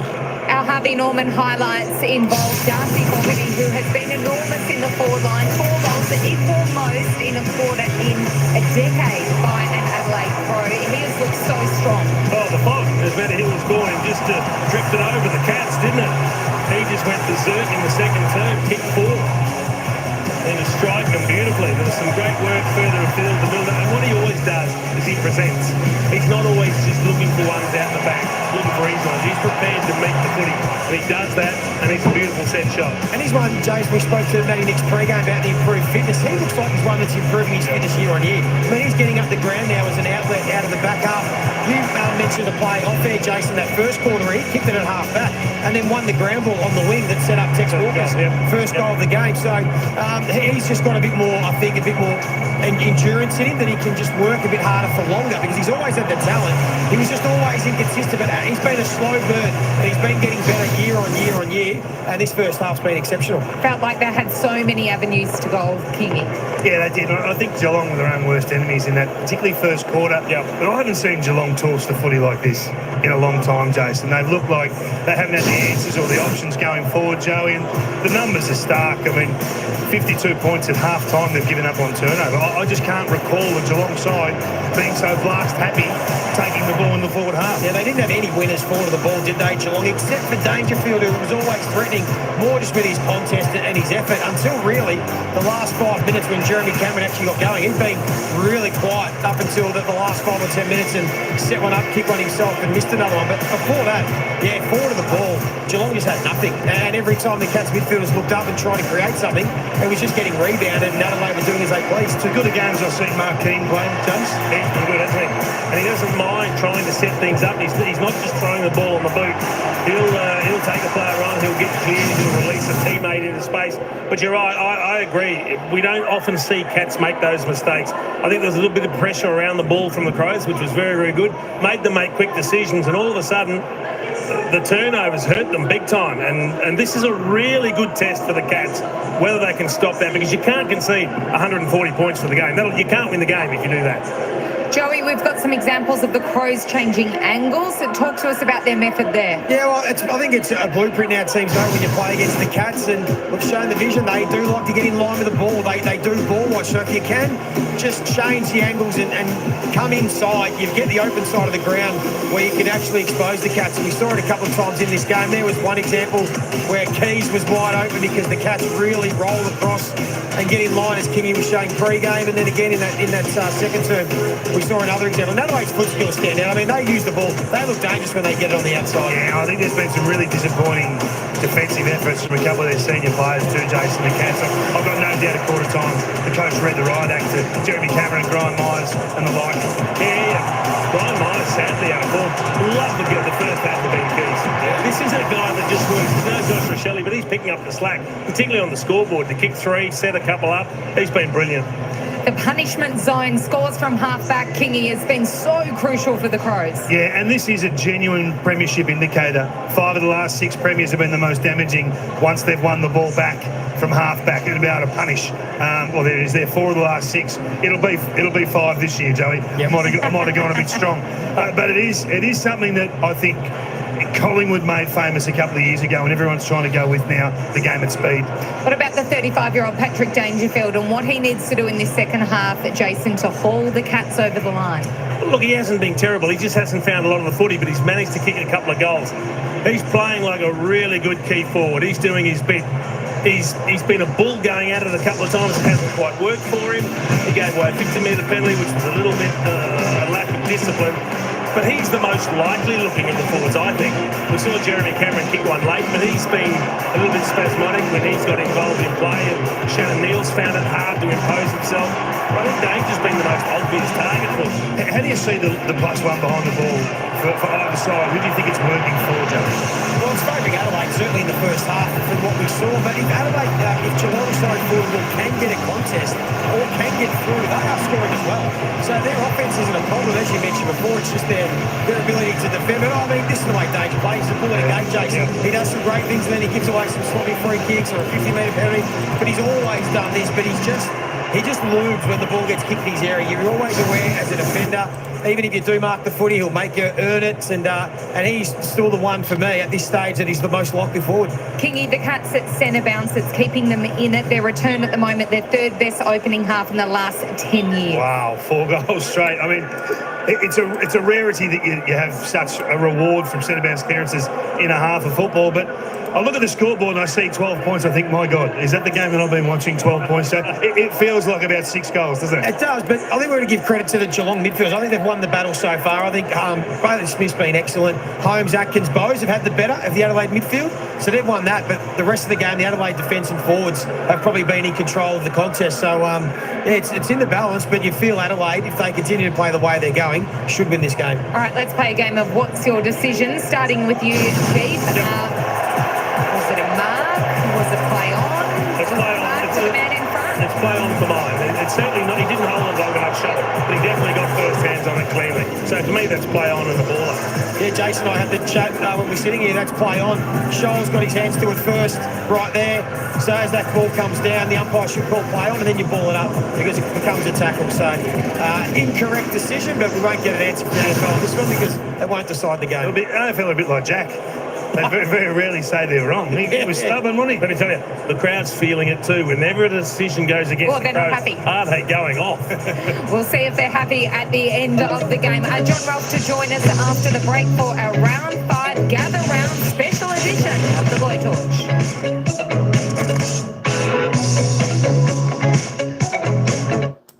All right, so a couple of interesting decisions there. Mark with the Adelaide Crows had his hands on the ball first. Geelong took it out. It was called a Geelong mark, and they ended up getting a goal for it. That's what they were discussing there, folks. Very, very interesting. Hopefully that doesn't cost Adelaide the game, but it's a good high-scoring game, this one. Reasonably accurate, 11-6, 72 the Crows. 9-6, 60 the Catters. And Crows, 5-point leaders at quarter time. Got out to a 30-point lead midway through that second term, but of course the Cats, they clawed their way back to just 2 goals deficit. Although the Crows won that quarter by about 8 points, they'll be very happy that they're only 2 goals, 2 straight kicks behind Adelaide. Well, I tell you what,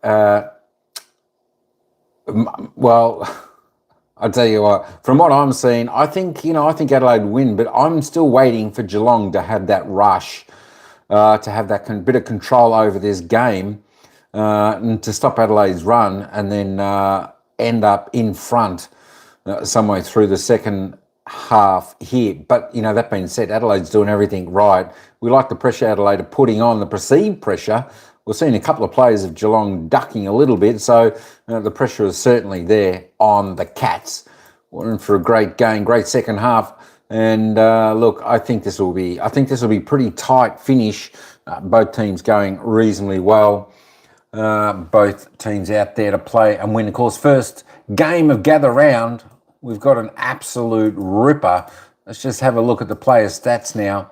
Let's have a look at the fantasy points. If you play the AFL fantasy game, Ben Keys on top with 69, Darcy Fogarty 59, Maxi Holmes 58, all under that. The goal scorers, there we go. We've got a few multiple goal scorers here for the game. And of course, Adelaide have got most of them. Darcy Fogarty, wowee, 8 disposals, 6 kicks. He's had 4 goals, 1. He's kicking great, isn't he? Give the ball to Darcy Fogarty. He'll do the job for you. Benny Keys there from Adelaide. He's had 13 disposals, 9 kicks. He's kicked 3 goals. And, of course, Taylor Tex Walker, with his 8 disposals, 6 kicks, he's kicked 2 goals, 2. Could have quite easily been 4 straight goals for the Texan. There we go. Ranky, Curtin are the other single goal scorers there for Adelaide. Of course, for Geelong, there's only one multiple goal scorer. And, of course, that's the old boy, the old champ, Paddy Dangerfield. He's kicked 2. Shannon Neal, Oliver Henry, Zach Guthrie, Oliver Dempsey, Brad Close, Jeremy Cameron, Jack Bowles. They've all kicked single goals for the Cats. So it's actually quite good to see Geelong, a lot of multiple goal scorers in single figures. All right, let's have a look at the disposal count. Bailey Smith, there we go. He's been a great addition to the Catters. Tops the table, 17 disposals, 10 kicks, 7 handballs, 4 clearances, doing well. Maxi Holmes next best for the Catters on 15, and of course Jack Bauer on 14. The top 3, all Geelong. We'll come back to it in just a minute to wrap up some of the stats. We'll get back down to the commentators. And the AFL will hate the nature of it. Let's show you this one here. So he pins the arms, both of them. He rotates, he builds momentum, and then he dumps.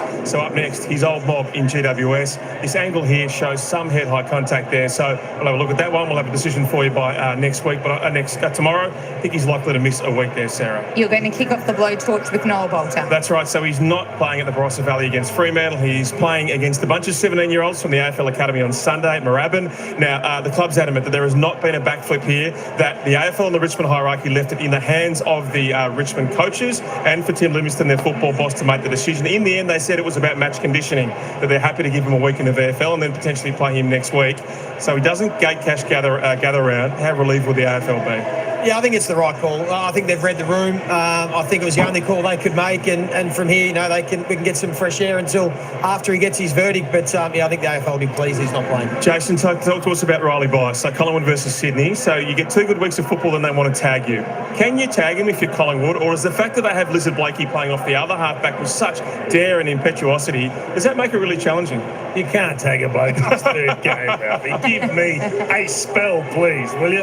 And let's see if he can put some consistent games together like that. Yep. We've only seen a glimpse of what he's going to do. I hope he plays another belter because he was fun to watch last week. It's a pretty good glimpse. Carlton versus West Coast. So Sam Doherty survives, Tim Kelly is dropped.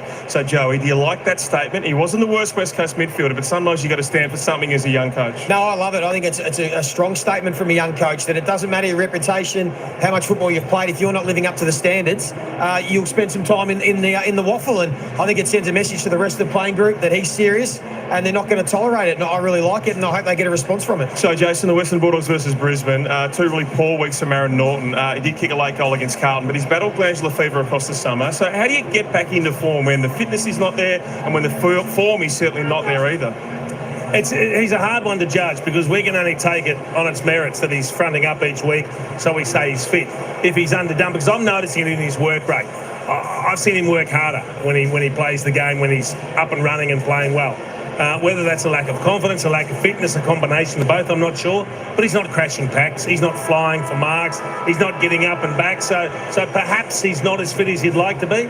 He's just got to work hard. Joey, you gave us the stat that Essendon have conceded 20 scoring shots in every one of their contests. So what specific changes do they need to make? Do we need to see a little bit of the Essendon edge? Do they need some players apart from Merritt with some tackling pressure? What do you want to see? Yeah, it's not one thing. It's a bit of everything with Essendon's defence. It's got to start with their pressure. And they've been pretty good as a pressure team. But then the system, the decision-making, and really when the ball goes inside their defensive 50, sometimes it just comes down to the old grit. Find a way to not allow a score and not just concede easy ones. And if they do that, I think they should be beating Melbourne. Oh, how about the stakes in that one? Wreck-It Ralph, post-game. Ooh, Bombers and the Demons. Looking forward to that one. Thank you, John Ralph. Well, we've got a close one here at Adelaide Oval to kick off Gather Round. There's the Crows by 12 points. Can the home side get the Gather Round win, or will it be the Cats chasing down the margin in the second half? Stay with us. You're watching Thursday Night Footy on Fox. You're watching. All right, we'll get back to have a look at some of those player stats. We'll have a quick look at the team stats because we're only 3.5 minutes away until the bounce of the ball in the second half here. Let's just continue on rolling down there. Luke Nankervis for Adelaide with 11 touches. Matty Crouch on 11, 3 kicks, 8 handballs. He's had 4 clearances. Isaac Ranke, he looks to be doing reasonably well out there tonight with 10 touches. Lawson Humphries there with 10 for the Cats. Sam De Koning, a little bit quiet out there tonight for the Cats. Also just with the 9 touches, 5 kicks, 4 handballs. He's had a couple of marks and a clearance. Taylor Walker, as I stated before, he's had 8 touches, 6 kicks, 2 handballs, 3 marks, 2 tackles, 2 goals to the Texan. He's doing well. Who else have we got? Yeah, as I said, Jeremy Cameron, hasn't really been cited a great deal tonight. Just the 8 touches, 6 kicks, 1 goal, 1. And of course, Paddy Dangerfield, he'll probably lift in the second half, make no mistake about that. Is he the man to turn the game around for the Cats? He quite well could be that man. He's just had the 8 so far up until half time. 5 kicks, 3 handballs, 2 marks, 4 tackles, a clearance, 2 goals, 1. So far, his scoring's all right, but he just needs to get a little bit more in the game, a bit more in the action, just control it a little bit more. Lockie Scholl there, just with the 6 touches for Adelaide, of course. Sid Draper with the 4. Of course, Riley O'Brien there, the 4 touches, 1 kick, 3 handballs. He's had 20 hitouts there for Adelaide. We'll just try and spot the other. There we go. Anyway, that is the player stats. Let's have a little bit of a quick look at the team stats. Not a great deal in it, is there? Only, 7 possessions separating the 2 teams, both going on about season average so far. Just the 10 kicks, the difference to Adelaide plus 3 handballs to Geelong. So everything's reasonably tight. Looking at the inside 50s, 17 scoring shots for Adelaide for 32 inside 50s, and of course 27 inside 50s for 15 scoring shots for the Cats. So both teams are reasonably good once they get the ball inside 50. And of course their disposal efficiency also pretty good for the game. 75-71, both going on season average. And the inside 50 efficiency, pretty good, both going above 53% there. Free kicks, 9-11, +2 to the away team. Yeah, there we go. The crowd never likes it when the away team gets the free kicks, but that's the way it goes. Hit outs, only +4 to Adelaide, nothing much in that. Of course, clearances, centre clearances, stoppage clearances, all pretty even. There we go. It says she's a pretty even, tight game, this one. We're hoping for a ring-a-ding-ding finish in the second half here. Contested possessions, tight. Uncontested, tight. Turnovers, tight. The marks, Adelaide +13. Marks inside 50, both teams going well. 10-9, both above the season's average there. So they're getting plenty of chances. Tackles, both teams tackling reasonably well. 16-20, although it could be a little bit more free-flowing game because they are well under the season's average for both teams. Adelaide's season average tackle 61, so 16 up until half-time. They need to just put that little bit more pressure on and get their hands on the Geelong players. Same with Geelong, they're well under as well. All right, folks, that's it. We are just about ready for the bounce of the ball for the third quarter. Is Adelaide by 12 points. In 2011, it's a different time. He's kicked on though, hasn't he? I don't know about young Riley where he is these days, but he was a very small customer. He's doing a good job for Geelong though in a short space of time, Kenny. Riley's still growing into his shorts. So Adelaide by 12 at half-time, after that led by 5 at quarter time, but a couple of late goals from the Cats have kept them in it.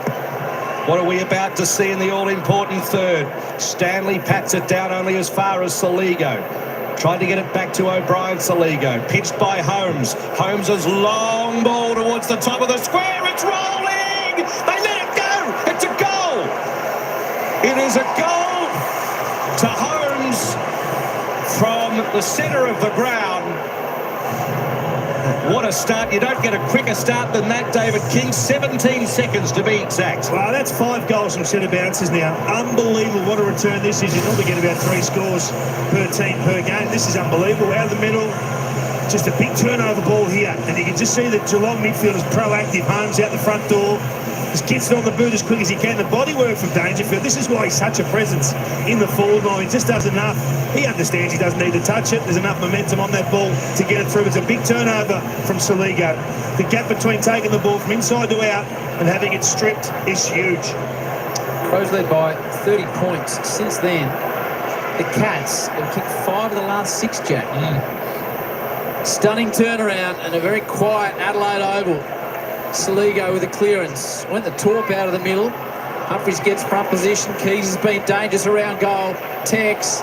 Little chipping ball to Phil Thorpe. Fogarty was waiting, looking for number 5. There is Connor O'Sullivan coming.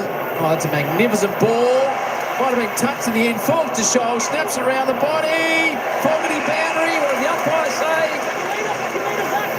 He's lining up for number 5. He's on Darcy Fogarty. He was at the front of the contest there with Phil Thorpe before, standing by himself. Squared it up. Dishes it off. Coming claim the mark. That was Saligo. Once said play on. The same guy called play on the mark. He changed his mind. He called play on and then said, oh, hang on, it's a mark. Well, if the right decision was made, that's all okay. Crowd not complaining about that one. Well, if he makes 2 decisions, he can't be wrong. How can he be wrong how he's paid both of them? That's true. What did you think, Jack? That one wasn't a mark. David? Oh, don't start that again. Saligo, nevertheless, lines up 45-degree angle. So gives them just a bit of space. It just hangs it out right, which is probably the just result in the end. Footy God. It might be the footy God. I'd love to see Darcy have a go at that one from the pocket. He's been brilliant all year from that position. Holmes has kicked to Dempsey. Dempsey Next kick along the chain to Stanley. Ball just floated in midair. Stanley read it the best. Kick towards Stengel, who was caught at the back that time. O'Sullivan in from the side, tries to barge his way through, tried to get him to close. Stinky little kick, not 15. Bowes is there. Getting tackled by 1 or 2, holding the football. Yeah, great work on the last line of defence there. It's the captain as well who stood up. Geelong starting to dominate this game with short possession and actually soaking up that Adelaide spare that they were able to be so proactive with in the first half, and it was Dawson that saved the day there. 11th disposal for Dawson. Move it up to Laird. To the runner. Let him out easy again, Howie. Yeah, all of a sudden they're at centre wing with no contest. Guthrie stands up, Peatling over the footy. Clean below his knees. Keys. Tex happy to just wobble the ball into a dangerous area. Gets out the back, free kick. Shoulders away. It's 50. That'll be 52. That's ill-disciplined in the end. It's a big contest win. I mean, it waited for the last line, the last contest in the chain to win it back. Great positioning there from De Koning. So De Koning, this takes him past the centre circles. Long, penetrating ball, inside 30, no mark close. Smith couldn't quite get there. Rankin chucks it on the boot. It's a bit of an up and under. Guthrie dropped it. Humphreys virtually went without it. Neil Bullen throws it back towards Rankin. Play on is the call. Smith, very evasive. Bounce didn't help him. Myers, centering ball. It's high for Dempsey. It floated forever. Close off the ground. That'll do. That's a goal. He's kicked 2, and all of a sudden, after it was 5 goals, the buffer during the second term, we're down to a point, Jack. It's amazing what a player can do when they tuck the ball under their arm, and it was Bailey Smith here, just his ability to drive away from the contest. He's leaving Adelaide players behind him. Now, granted, there's a fumble there and a small handball to Graham Myers, but the ability to just put the ball under your arm and push towards the corridor to open up the whole of the inside 50 there is so valuable, and it's what Bailey Smith has brought to this football club, his running power, and then the opportunistic break close. Just found that chance to throw a little boot out as good small forwards do. And this game is 1 point, Howie. 1 point after being 30. 30.6 of the last 7 to catch. What are they doing, Kingy? They're just being pure from clearance at the moment. I mean, that's the damage. 6 inside 50s. The last 6 have kicked 4 goals. So they're putting this back 6 under pressure with chaotic ball. It's not pure. It's not brilliant. It's just fight and scrap at ground level. It's effective. 6 of the last 7. Crowd taken out of it at the moment. Crouch taken out of it as well. Slundo against Holmes. Crouch wants this short release in the end. Just wobbles the ball up high. Doesn't really favour anyone. Blitzarves, 2 hands on it. Coming. Under Draper. Ridden. It's good by Bowes there, because in that position you can really get into a player's back. Yeah, it was an interesting sling tackle. Let him grab the ball. Draper's looking to come through. Stanley. High clearing ball. Good mark coming back. Didn't know what was coming there, Laird. Laird thinks about going short laterally. Now, kicks to the congestion. Walker's in the middle. Big fist from Stanley. Keys at the fall of the ball. From centre half forward, Hinge. Dawson wasn't looking initially, but now quickly kicks long in the Curtin direction, but offline. It's another worrying sign for Geelong there. Just the ability for the Adelaide forwards to just pop out the back. It was Curtin there. Just lured a little bit too far, otherwise it would have been an uncontested mark inside 10 again. 3rd behind from range for Dawson.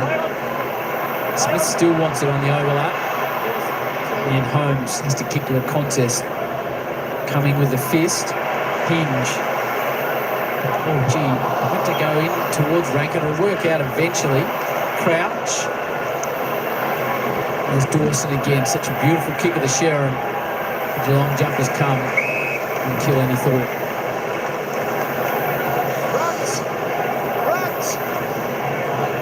Gotta watch. Crow Smalls on the move at pace. It'll be Rankin that'll come at speed. Stengel blowing in some big ones there after that 4-8. Thilthorpe in the ruck, quickly to Rankin. Just dropped it momentarily, gets it to Laird, who had time to steady, chip towards Keys. Can't rake it in with the one arm and out. How good was that little step from Rankin just to get himself out? He sort of sold to Bailey Smith he was going to go one way. And see that the big spoil by coming and just ducked around again. It's Smith who's got him at the moment, so he gets a juicy midfield matchup. Jack Rewald, David King, Eddie Betts, Mark Rashudo, Thursday night footy on Fox. Great game. Bailey Smith up, coming. Gee, that's a mark. Coming back, doesn't know what's coming his way. He's had some impressive moments. Yeah, he's been really good tonight, particularly with his ball use and his dare to bite off corridor. But that, if you want to win your football club in a couple of moments, actions like that, back with the flight, expose the rib cage for all sorts of trauma and just take the mark clean. Well done. 6-year deal with the Crows as a restricted free agent. He's coming across from the Giants. He's kicked a couple of goals this season to break a run of 4 from the Cats. Tugs at a touch.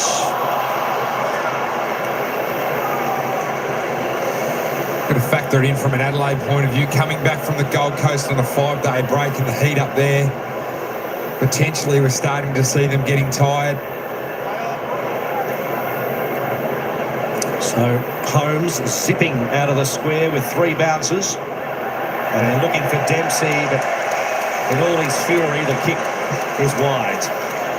That's the part they're having a problem with, the set play, the kick to position. Cummings' kick has to be accurate. Nankervis fills the slot. And switch out in the Keane and Laird direction.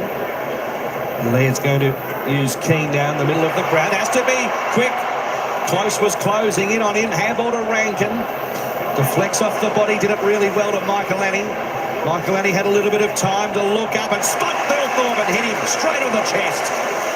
Yeah, what a lead. What a powerful lead at the ball. I mean, how could you not kick to that imposing figure coming straight at the ball carrier? This is the luxury that the Crows have got in 2025 that they didn't really have last year. He just takes your vision. And that's a beautiful pass. And get that small out of my way or I'm going to go straight over the top of you. Well, we've talked about the talls so much tonight. Thilthorpe's kicked one behind. Kick starts left. It's going to just glance to the left. In fact, came back into play. And there's going to be a review. Looks like Zach Taylor, the sub for Adelaide, has come on. We're not sure who's been subbed out of the contest yet, but definitely Zach Taylor on. Couldn't have a greater waste of time. It's Review a point regardless. complete. Look at this angle. We can see the ball's crossed the back of the behind line before being touched. Decision on the scoreboard.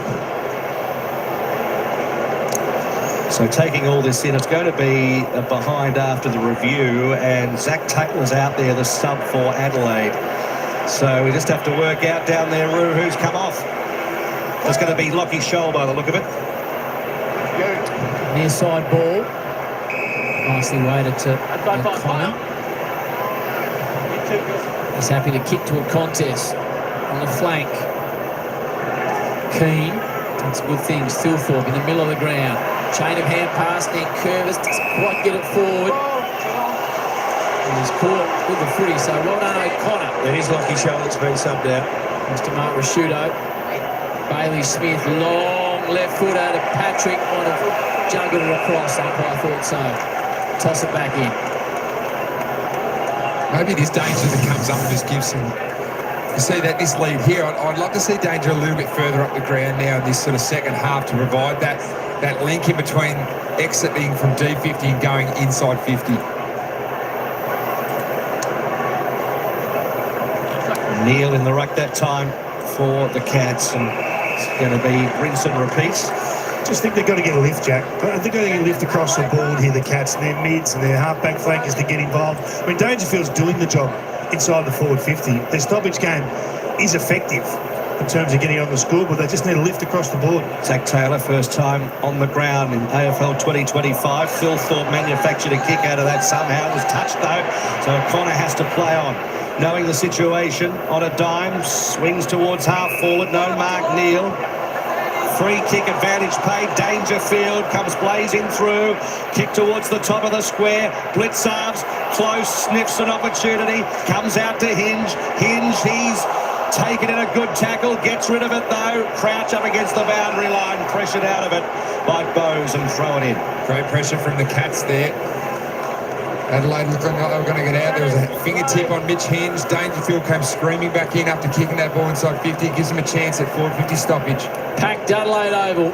First match at Gather Round. 4-point game. Atkins finds a bit of space outside of the boot. Dempsey! Wow! Now that is a mark. That's huge. This is the beauty of this guy. He's a sliding wingman, but really he's a natural forward. He takes the opposition wingman who doesn't really want to be in the cage in the goal square deep down back and makes them look silly. This to give Geelong the lead. 2 points up the Cats. Thursday night footy really hotting up. We know he's an excitement machine, Ollie Dempsey. And his slip guys are coming his direct opponent here and got a free run and jump at this ball. But this forward stoppage came from Geelong pressure and multiple players for the Cats. You can see Atkins just walked through there and see that little slip from Dempsey on coming and just gave himself a jump. We know that as soon as he gets a jump at the ball, you can see Dempsey's been highlighted here in this wing position from a defensive side there, but just sneaks forward and gets out the back. As soon as he's out the back, cannot be seen, and a nice jump and a good finish to put the Cats in front. Who would have thought after being 30 points down, we'd be saying the Geelong Football Club are now in front in the third quarter. Yeah, and we highlighted on First Crack a couple of weeks ago just how many goals this guy gets from the goal square. It's frightening as a wingman to see him sliding in behind. It's a real feature of his game. Last 5 goals to the Cats. Phil Thorpe suited in the ruck that time. Tries to trap it with his legs over the top Neil, and the umpire will have it. Now it goes back to Adelaide. What punch are they going to throw back the other way? They've been challenged now. Geelong on a run. Phil Thorpe won it narrowly. Crouch trying to forage around for it. Phil Thorpe picks it up cleanly on hands and knees. Got a little dinky handball away, but opportunity for Neil. Away from Draper, and then Atkins off a standing start. High ball. Inside 50 they fly. Dangerfield with the fist. Bit hot for Nevin. Henry bobbles out of his hands. Mullen taken by Neil Bullen. Hot football at the moment. Kick inside 50 in the Dempsey direction. Over his head. Thought about going the fist. Laird. Back he goes. Worrell retreats outside 50 in the Saligo direction, and Neil Bullen. And eventually it's going to trundle It's out. actually the 6th time this year that Geelong have kicked 5 goals in a row against the opposition. They've done it more times than any other side in the competition in 2025. Rashido on the boundary alongside Eddie Betts. They lead by 30 points after Keys' third in the second term. The Crows since then, 7 of the last 8 goals. And as Roo pointed out, the last 5, the way the Cats whistle. Atkins, the recipient. Adelaide have dominated all the stats in the third quarter except goal-kicking accuracy.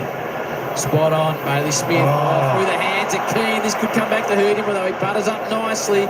Hurries it out of defence. Crouch will want to get a hand on it. Just lost their composure a little bit at the moment, Adelaide. Just not winning the ball, Jack. They're just getting smashed to clearance. They look slow at the moment as well. That speed that we know Adelaide are about. 71 points halfway through that second quarter, and they just cannot get any linkage in their play at the moment offensively. Tremendous credit to the Cats. They looked out on their feet. Yeah. Halfway through the second, Adelaide just looked unstoppable. But they have been stopped. For how long? Dempsey kicked the last. Sends it deep. The Flyers coming defence. Henry down to close. Myers is there as well, but Miller strips all of them. Goes out towards centre wing. Miller has kicked in the Texans' direction. He's claiming a mark, but it was touched, according to the umpire. Like a bullet, gets it to Neil Bullen. Miller is running for him. Miller with plenty of speed. Kick inside 50. Here's a big moment for Taylor. Yeah. Taylor, the sub, comes on. First touch in 2025 and can go for goal. Well, it just shows you the fine line. 2 very good teams in our competition. At the other end, Patrick Dangerfield, he was retarded on the way into that marking contest, grabbed by the sleeve and just goes coast to coast in a heartbeat. 2 very good teams going head-to-head in a shootout. We love it. Finally, a bit of speed on the ball from Miller as well from half back. He's playing loose behind the ball at the moment. So it's a big moment. Packed house for the 22-year-old. Comes in, and he's kicked it. That's a moment a young man dreams about. And Adelaide back in front. He's put their squad in front by 4. And these are the fine margins that we're talking about. When you've got two good teams going head-to-head, you've got Dangerfield coming from the square. Now, Worrell knows he's under siege back there. He's finding it hard to put the clamps on Paddy Dangerfield. He's going to launch for this ball. He just grabs him. He just grabs him by the shoulder. It's just enough to cost him a metre. And then the Crows go to work. Tackle, turnover, let's go. Go and speed. Look at Miller, involved a couple of times. Taylor, just gets fresh onto the field, just impacts straight away. Both teams playing some pretty hot football here. So you see Miller is the one that kicks the ball inside 50 at the moment. Matthew Nix has changed his defence. He's actually got Miller playing behind the last man in the line. So he's basically the gatekeeper at the moment. And from there, his slingshot run is exactly what the Crows need to get back into this game. Standing room only at Adelaide. Perfect night, warm day, balmy evening, all good weather to come over the weekend. Thank you. This way, guys. Yeah. Race. Ebbett and Dawson are getting a bit pushy off the ball. Zach Walker again. Kick the last. O'Sullivan has to stand underneath it. Here comes Fogarty, kick 4 in an electric second turn. Big Darcy arches the back. Pearce is one inside. Nicely picked up Saligo. No room to move. Chain of hand pass. Hurried outside the boot. Sid Draper! What a game we've got here in Adelaide. But sometimes you just need your star factor players to take over. And Isaac Rankin's just little knock on out of the pack to send it forward. Just get them on the forward momentum out of front of clearance. And then the big boys go to work forward of the ball. But I just love the ability to stay in the game. Isaac Rankin, even though he's clearly impacted by a calf injury or a cork at the moment, playing some pretty good footy. The young kids as well from an Adelaide perspective. Taylor, who's come on as a sub. Here it is here, Jack. Just that hit there. That little tap. Yeah, puts it straight out the front of contest. That's the dangerous one. And there's so many of them that we catch them. You talk about good players on replay.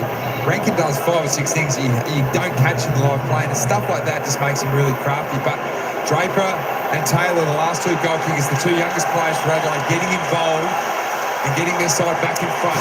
Gee, it was a clever finish too, because he was in limited room and he had to work that ball around. So it's back to 10 points. Adelaide lead. Holmes tackled. And the piece fallen out of the umpire's whistle there. So he's gone for the second whistle. It's all happening. Crouch has kicked to centre half forward. O'Connor affects the tackle ball enough. His first one's giving him problems tonight. No doubt about that.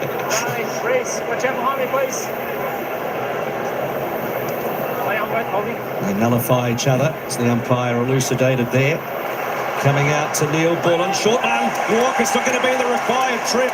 So he gets on with it quickly. Neil Bullen checks side. No one home. Guthrie.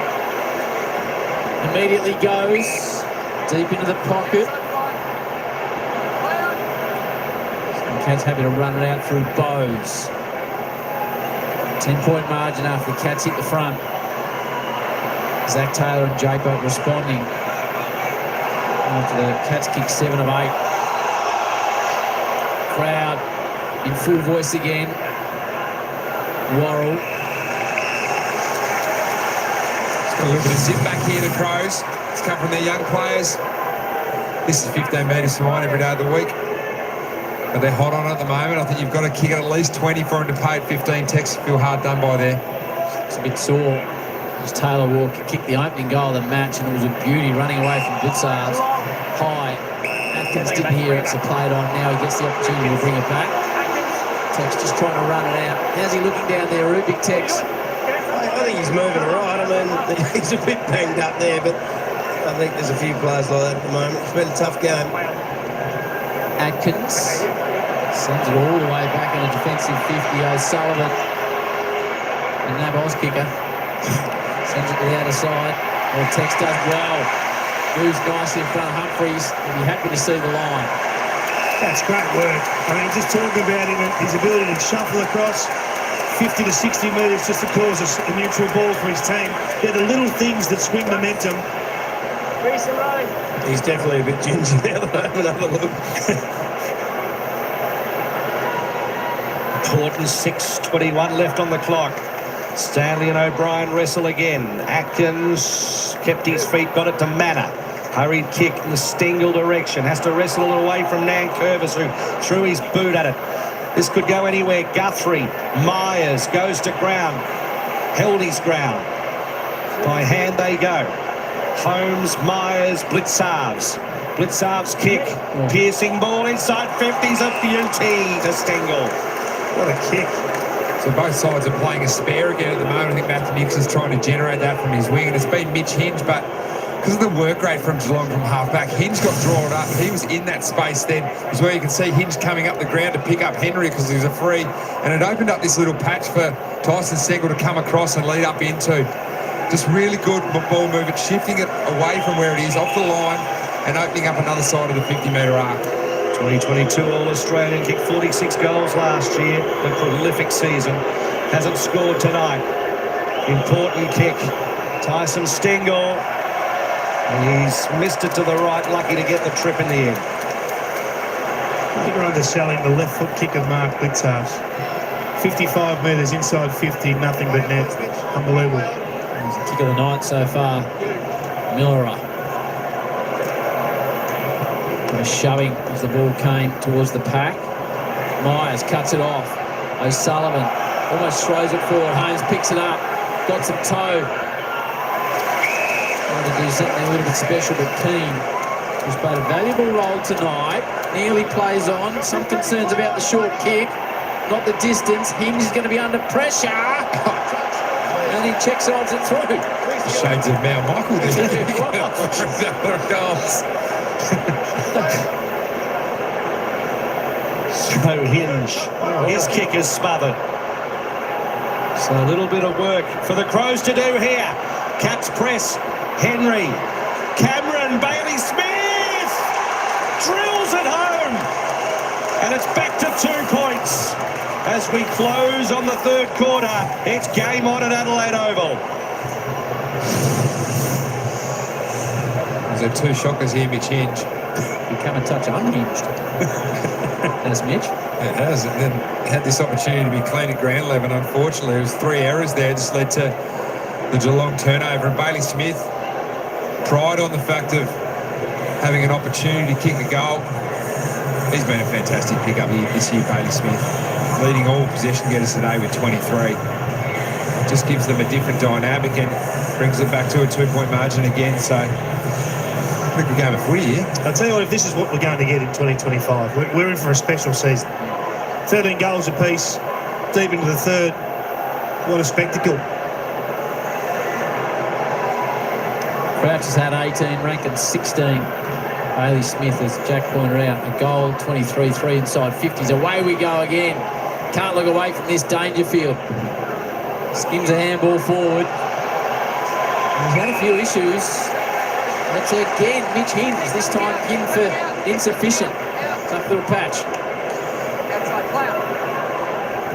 Myers hooks it into the pocket. Stanley's the flyer. Henry's in a dangerous area. Stanley, chaos ball. Guys have got to cover through Dawson. They need a bit of the captain here just to steady the ship. Dawson out to Thilthorpe. Got a couple of bites of the cherry, couldn't drag it down. Blitzarves taken to ground by Keys. That's the result.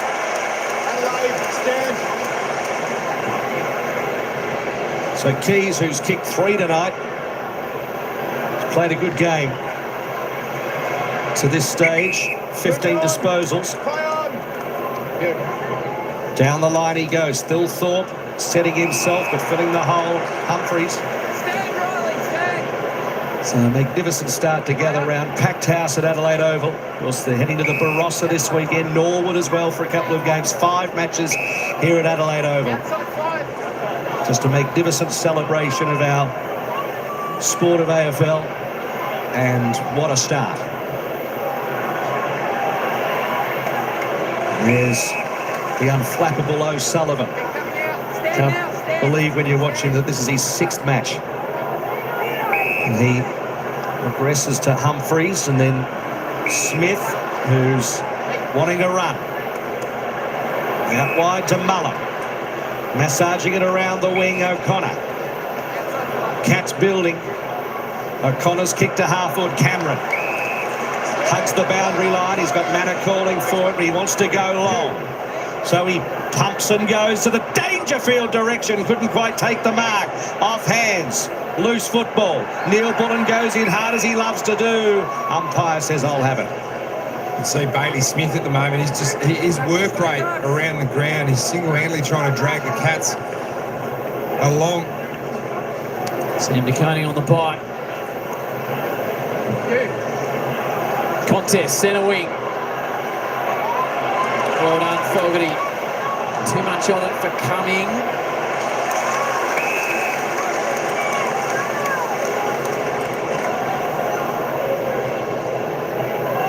Adelaide by 5 at quarter time, 12 at half time after leading by 30.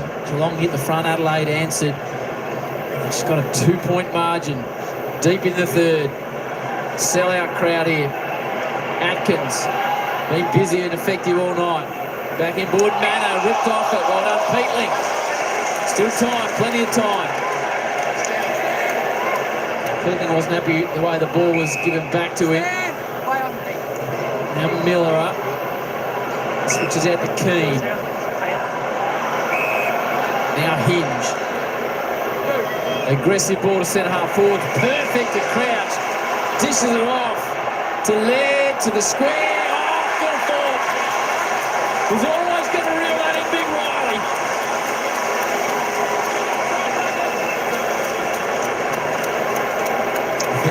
Nearly everyone thought Laird was going to have a shot, except for Philcock going back. He was the only one watching the ball. What about the courage from Hinge, who's had a couple of stinkers, to pull the trigger through the corridor when things have been working against him? Sets up a goal for his team. And that was equal lead with the Coleman, with Larkey starting the round. Kicks his first for the evening. And the Crows just extend. You've got to be brave. I mean, you've got to be brave enough to lose games as much as win them with your ball use. And this is what the home and away season is all about, finding out what you've got. Just have a look at this little switch kick from Keane. Now, there's nothing really offensive happening here. Nothing really aggressive. He says, you know what? There's a little gap there. Centre half forward, I'm going for it. And it's a beautiful kick. I mean, the easy option is to just stay feeding the ball around half back. But Hinge, who'd had a horror patch the previous 5 minutes, it's my time to pull the trigger. And then the rest just go to work. Fantastic kick off half back. Adelaide have extended their lead to 8. 51 seconds left in the third term.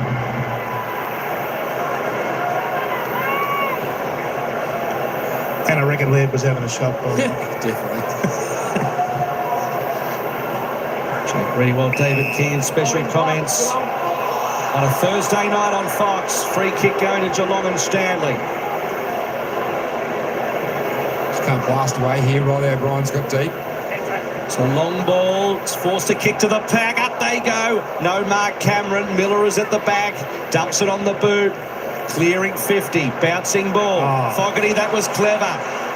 It's set up for Crouch. He goes back to Laird with a little pitch and wedge as he loves to do. Over the head of Keys in the end. Blitzarves comes out and meets it and paddles it out. I reckon it's infectious behaviours like that, Key. You see Fogarty come out and tap it away.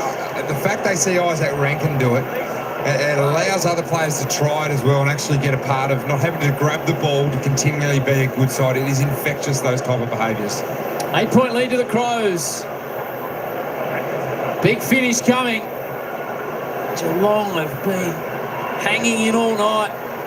Crouch. Not sure how he got rid of that one. Bailey Smith looking for yet another possession. He's had 24 to lead all comers.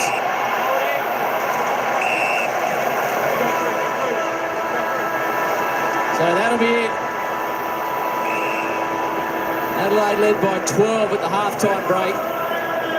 They've taken it out to an 8-point margin. Bailey Smith still debating with the umpire. Big last quarter coming your way. Gather round. Firing off beautifully in match 1 tomorrow night, Friday night on Fox.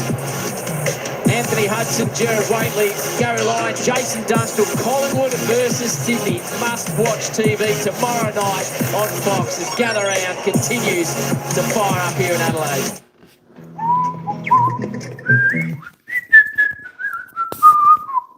All right, folks, there we go. It's 8 points the difference, only 8 points. Of course, Geelong pegging 4 points back in that third term. As we said, we thought Geelong would come back. They did. They hit the front, but Adelaide put the foot to the pedal again, regathered the lead. There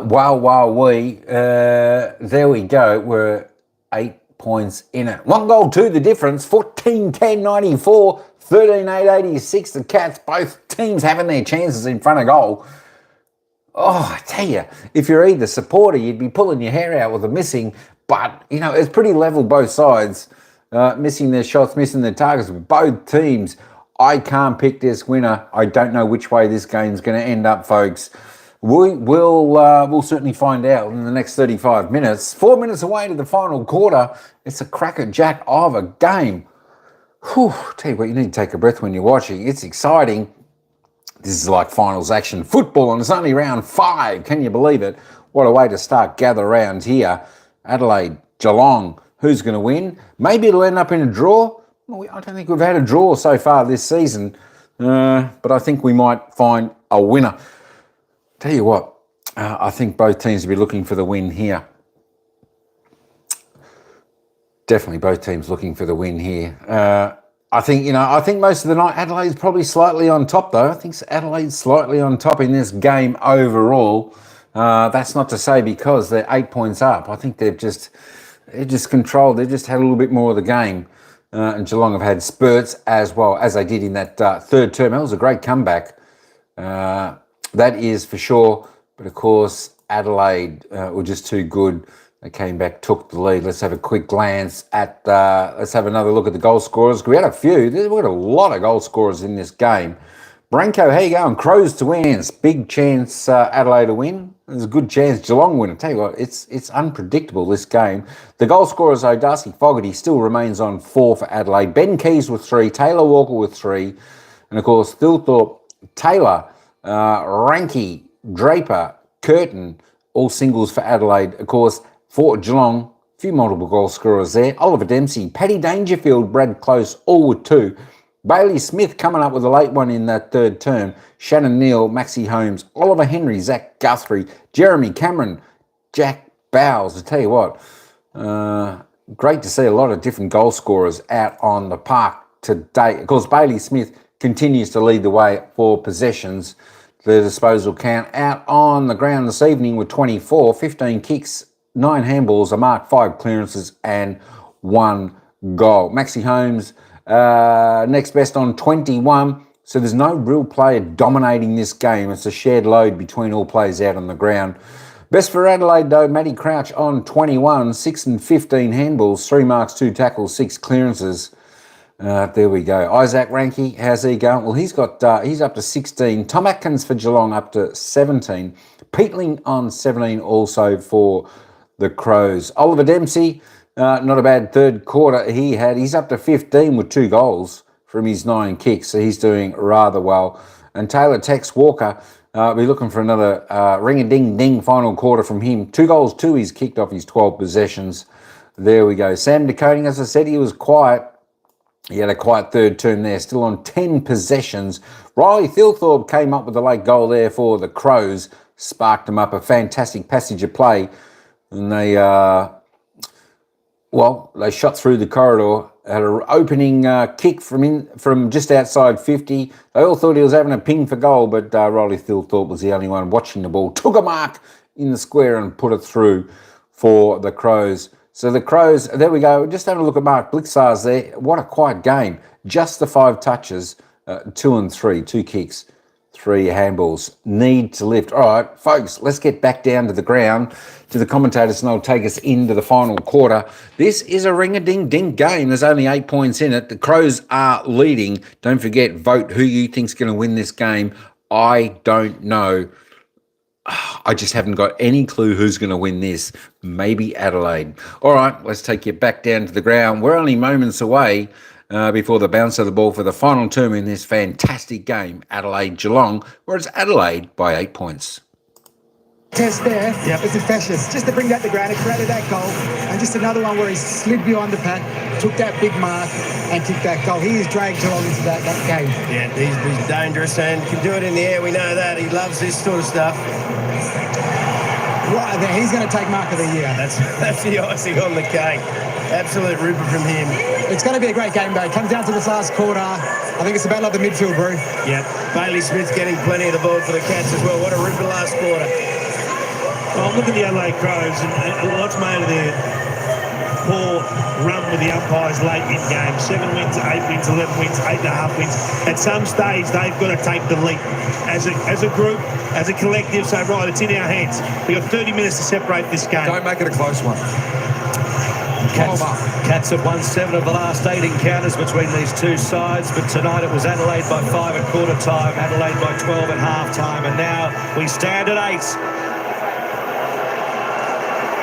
So there is not one empty seat at Adelaide Oval, kicking off Gather Round 2025, the final term. Bryan wins it narrowly over Stanley. Smith got boot to ball. It was good enough to Holmes, who kicks the ball inside 50. Close was at the back. Keane scrapping for it hard. Stengel went off the ground. Had a fresh airy. Ball still in dispute. It was Myers receiving it from Atkins. Holmes meets Keys, both by foot. Comes out to Humphreys. Humphreys with a little bit of time to centre the ball. Up goes Dangerfield. Couldn't complete the mark. Through the legs of Guthrie. Smith just manufactured a kick. Dangerfield gathered and then off hands. And in the end, it's going to be the Crows retreating after the fumble from Mullen. Keane sends it out wide. Well done by Sullivan. Chips it back inboard. They launch another attack here, the Cats. Dangerfield! Close, hurried snap, nearly for danger. Laird under pressure, didn't have the footy. Geez, the presence down there, Dangerfield. He's threatening to rip this game apart. The matchup on Dangerfield has to be spot on. Looks like they're staying with Worrell. He's been flying at him all year as well, so will he draw a free kick by just jumping so hard at the ball? He's involved here in a smother.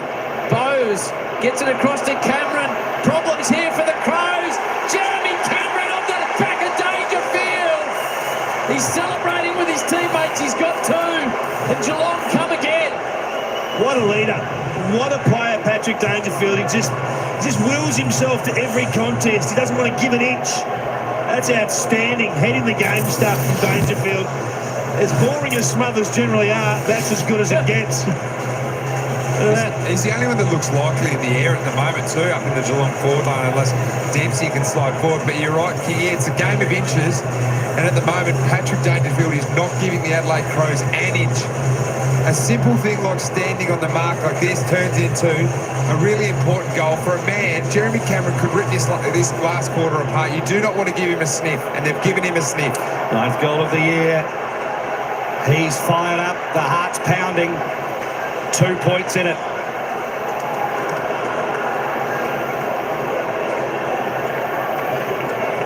Deafening silence across Adelaide Oval here at the moment.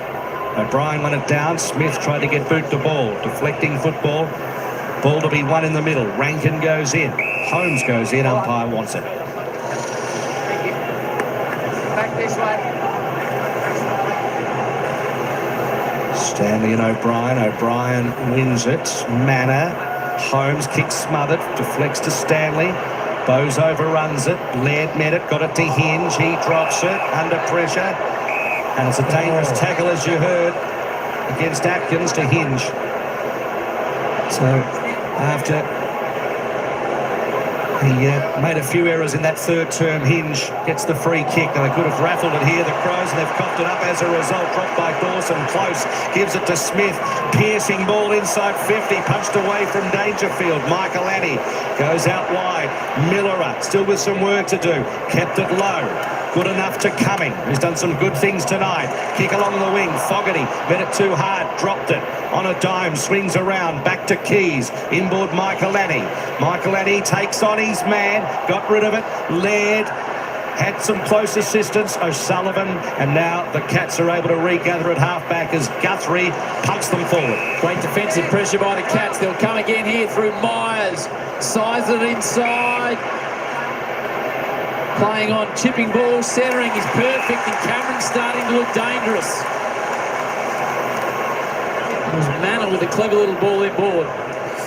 See, they're moving well forward of the ball now. Dangerfield on the fly. You've got Cameron leading hard, wrapping around. That was about a 60-metre run. He just continued on. They couldn't go with him. It's kick 2, Jeremy Cameron. It's gone a long way back.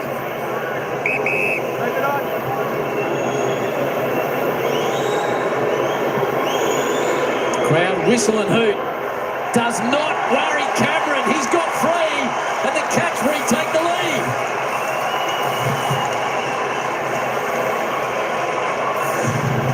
They just look like they've really strengthened up behind the ball, Geelong. It was the thing in the first half that Adelaide took away from them with their speed, but behind the ball just to win it back here. You can see Jeremy Cameron, Keane playing out in front of him, giving him the backspace. It's so dangerous on Jeremy Cameron giving him the backspace here because you're always trying to turn your head and watch the ball. Keane turns, and then Cameron, a smart player, leads up into the space, pops himself in the right little hole. Short matter. That is a fantastic little kick round the side, knowing that if he gets it to his big goal kicker, usually he's going to put it straight through the middle. So is that the right place for Keane to play? No, I'd be playing him from behind. I think it's so important just to shut that space down. As soon as you give Jeremy Cameron 2 or 3 metres, especially out the back, he is too good of a player to get you to turn your head that all of a sudden you'll look away and he'll duck back up on you. Stanley, Peatling work in the middle. Holmes, handball, Smith off a step. Centre half forward. Fist from Stengel. That's good enough. Gives Cameron a chance. Cameron with the snap round the body. Dangerfield harassed out of it. Off the ground, Keane. It's going to wobble outside 50, only met by Guthrie. Kick was a bit of a mung towards Manor, and the Crows with the pressure. Peatling by hands. And then running into it, Braidbank just got rid of it in time. They're up against the boundary line. Bringing it back in was Curtin, and there's plenty of pressure out there. Pressure City, and it's out. Worrying signs behind the ball for me are either players kicking it off the ground like that, or it's double hand-fisted sport. You can see just kicking it off the ground just brings in errors. Bailey Smith's the one. He's the one charging. He's the one creating 12 disposals since half-time. 29 in total, 4 inside 50s, leads them all. Bailey Smith, what an acquisition he's been for Geelong. Scooped out. Manor starting to get busy. Crouch at ground level. Peatling shrugs the Holmes tackle. Now it's the Crows' opportunity. Squeezing a ball forward. Blitzars. Walker does well to compete in the air. Fogarty runs out of room. Back to Rank and tries to go to himself. KP style. But the boundary line beats him. Worth a try.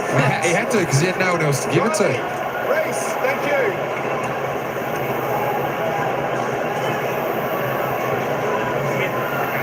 Taylor on Smith at the moment. That's the match-up for the Cats that's on top. Stanley work his way to the front. It's still Thorpe. Holmes taken by said man, and it'll be a ball up. Thanks, Max. It's a big responsibility for a young man there, Bailey Smith. Please clear my path. Engage, play on. Smith with the crumbing over the top. Crouch in the phone booth. Just up into the air it goes. Walker had 3 to beat. Never claims it. Not paid. Walker wraps in. He should have heard the umpire. The umpire was only 2 metres away. There's a little bit of niggle here between Guthrie and Walker. Rankin comes in to defuse the situation. Taylor, little handball. Rankin taken to ground. Bowes just belts it forward, and it's going to wobble out eventually. Just getting a bit dewy down here at ground level, so been a few little mistakes, so just keep an eye on that. They've pushed Rankin forward. I'd push him deep forward. Adelaide by 5 at quarter time, 12 at half time, 8 at 3/4 time. Currently Geelong by 4. Smith Another possession. Doesn't get far. Crouch.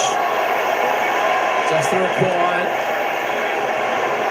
Looks inboard. Not much presenting, so he's happy to just take it back. Hinge wants teammates to come towards him. Spreads it wide. Spends a long time there getting to Keane. Cameron stops him. Inches it forward to Laird. Patience from the Crows. A little chip and run. Back to Hinge. Gets himself in trouble. In big trouble, O'Connor. They'll get him on the slingshot now. Close. Steams forward. Danger is out the back. He drops it somehow. Won't matter for Paddy. And the Cats, they take it by 10. Dangerfield has kicked his third. It's another critical turnover there from the Adelaide Crows. You can see what they're trying to do. They're trying to spread Geelong and then come back through the middle. Mitch Hinge, he was the man again. He thought he'd taken a mark. I thought it was 15 metres as well, but that's too casual. It is casual. It's too casual. He had to be more fierce to drive early to get out of that situation. He left the tackler involved. And Dangerfield smelled the turnover early and was off and gone. Just react quicker than his immediate opponent. Got goal side, yet time enough to fumble. Gee, this is impressive from the Cats. It's out to 10. The champ stands up. And now this is a real test for the home side. Still plenty of life in it with 14 minutes on the clock. Neil in the ruck, won it down, but Phil Thorpe gathers. Crouch did well to trap it. Dawson just stumps it in the air. It's a wobbly ball. O'Sullivan.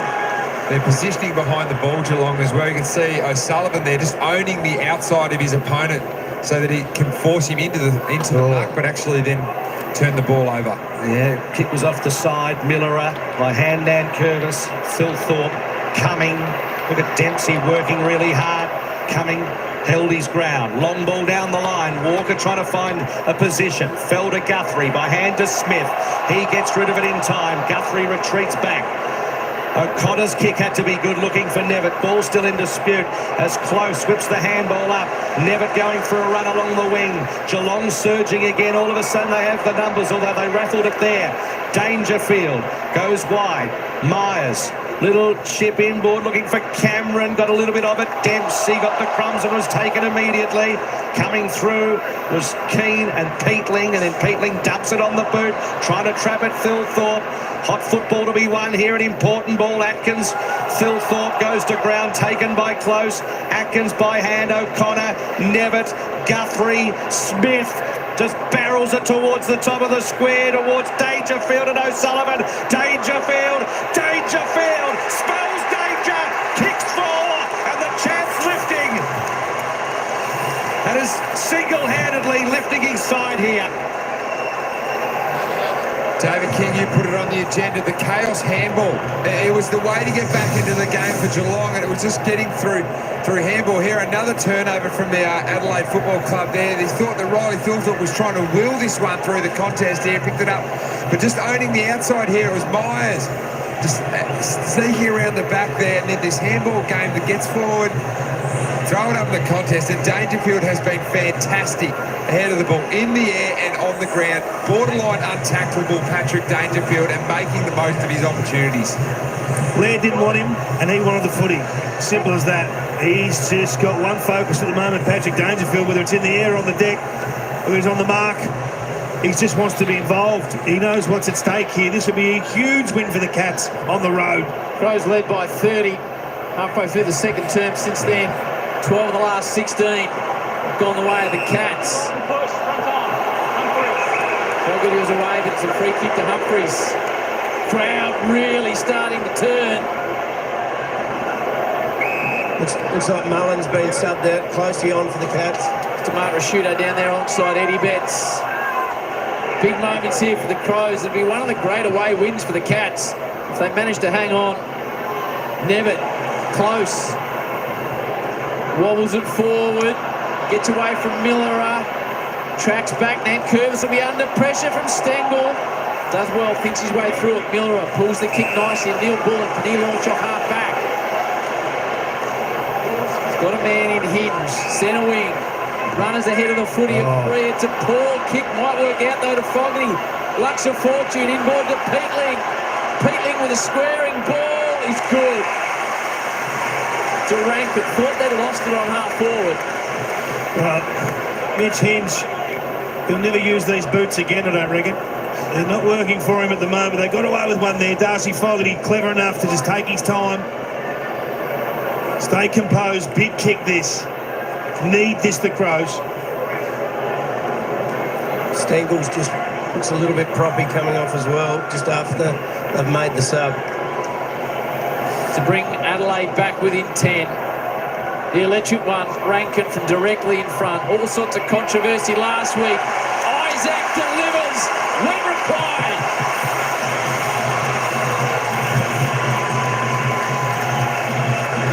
Well, we're waiting for a response. They've kicked 12 of the last 16 goals. Geelong absolutely had taken them apart.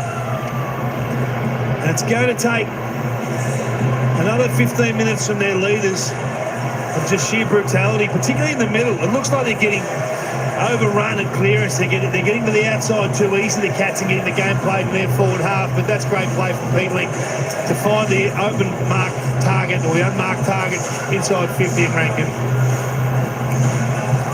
I mentioned how the Crows have gone in close finishes this 2023. It doesn't make pretty reading. They're within 10 here. 11 games by less than 10 points have gone against them. Crowd just starting to get involved here.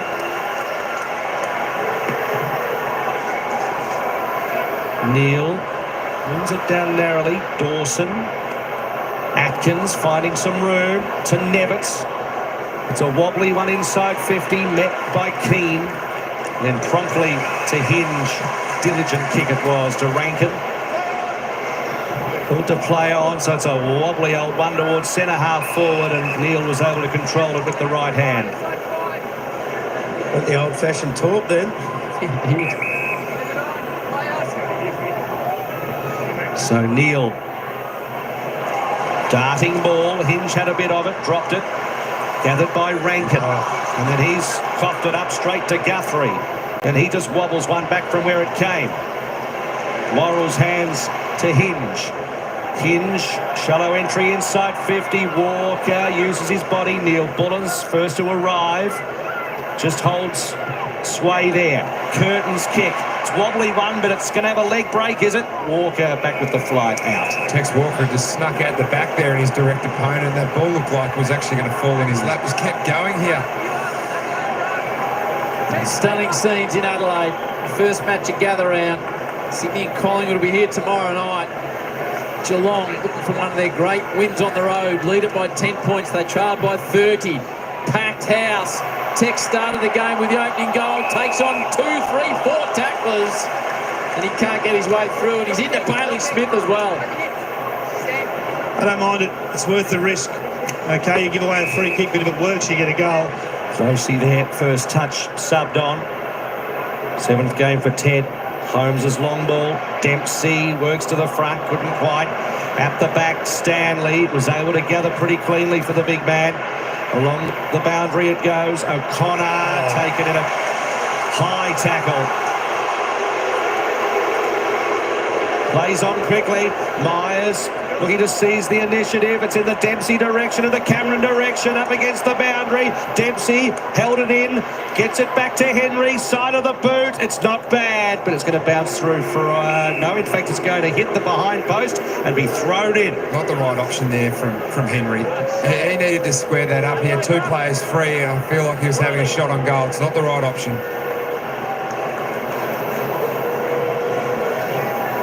Geelong pressing. Danger's kicked 4. Henry gets another opportunity. Then Curvis sticks a good tackle. Really good tackle. Advantage paid in the hands of Rankin. Sends one out to Thilthorpe. Sticky mitts. Big strong unit. He wants Neil Bullen. Brings it to ground. Holds it up. Just see how fast the Cats defenders retreat then, make it 6 on 2 immediately. You've got to find that intermediate target as you work the ball down the ground. Can't play too fast against the Cats.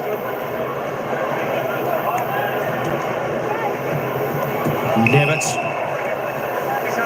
Grabbed by Taylor, Zach Taylor, who was subbed on. He might have earned a spell, Patrick. Sean Higgins having a chat there to Danger. Brian wins it down. Dawson did really well, and in the end, the tackle was even better. Manor. Just looks so professional behind the ball and at contest at the moment, Geelong.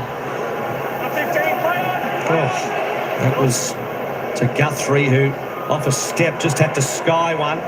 No mark dragged down by Stanley. O'Brien, the big man, wins the football.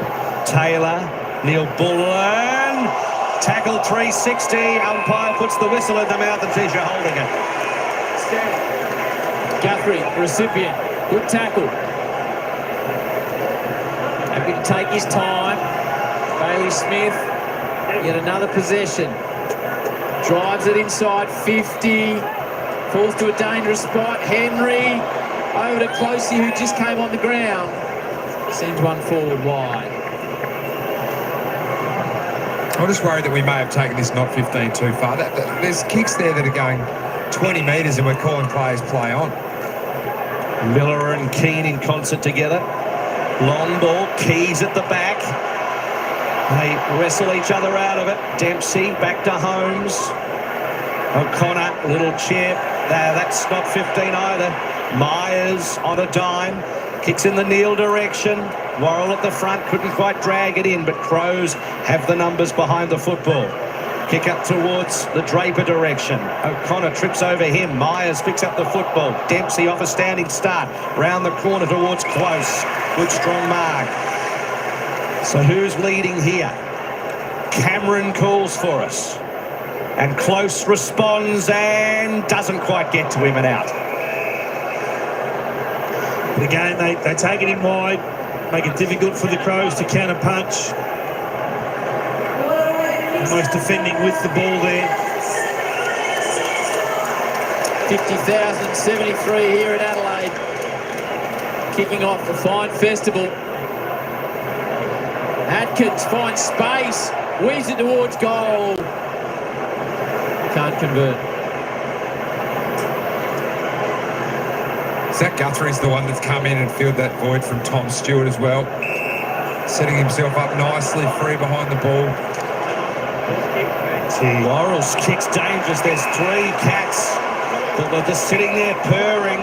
Stanley gives it to Manor, who goes long and missed. I just love to see some of their leaders get behind the ball now. Get Dawson, get Rankin. Bit of Tex, push right up the ground. They're quality ball users. Inside 50s for the turn. Geelong 14-4. They haven't landed the knockout blow though. A couple of missed opportunities. Can this be? Closey. Holmes happy to take time. Nix is starting to get a touch edgy. Under 6 on the clock. Holmes is happy to take more time.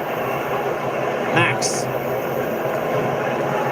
Shallow entry towards Neil and Keane. Does nicely.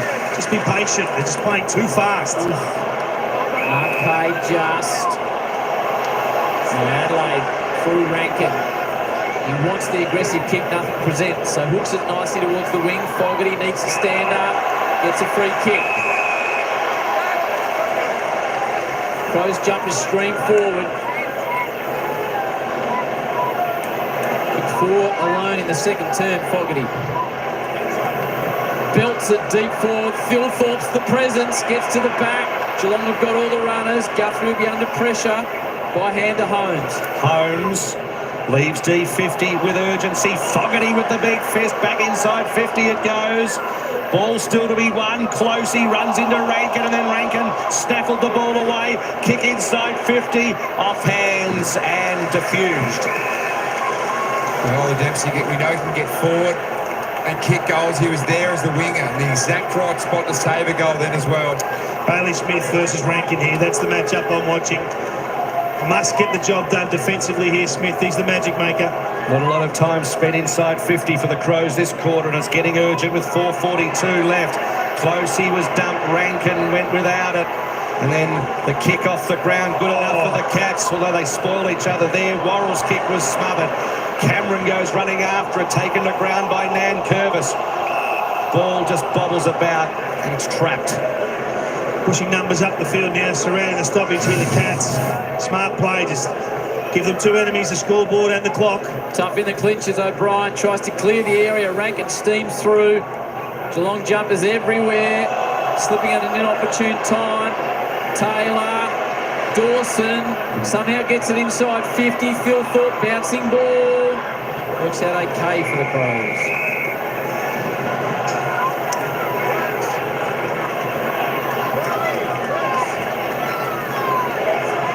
Fantastic spectacle here. First game of gather rounds. Some of the old and the new here at Adelaide Oval. 4:05 left, getting urgent for the Crows. O'Brien pats it down. Holmes retreating, just barrels the ball outside 50. No mark. Well, he fell and the ball landed in his lap. And he's going to play on quickly, is he? No, the umpire's not going to let him. It's going to go lateral. Hinge needs an accurate kick here. Taking too much time, so goes short. Taylor plays on, pummels it low and long. No mark taken, blitz serves. O'Brien affects a tackle. Ball spills free, comes out to Cameron up the ground, by hand to Closey, and then darts a ball along the wing, punched away from Henry, and out of play, true centre wing. Great work from the Cats. Defensively, just diffuse the problems, get numbers back, play wide, keep it towards the boundary, stoppage after stoppage, take time off the clock. This is professional. Time now, the enemy of the home side. Rankin gets Manor. What's on Riley O'Brien here? He needs to get this ball outside of this initial contest, get it out into space where the Crows can actually try to roll forward and be a bit more creative. Get Rankin on the fly, get players out so you can create that handball game and get it inside 50. Umpire declaring his path to exit the stoppage. Gee, they were looking for Rankin. He came steaming through. Smith, important touch from Cumming. Cats will be happy just to take it across the line if required. Bailey Smith wobbles it. Umpire.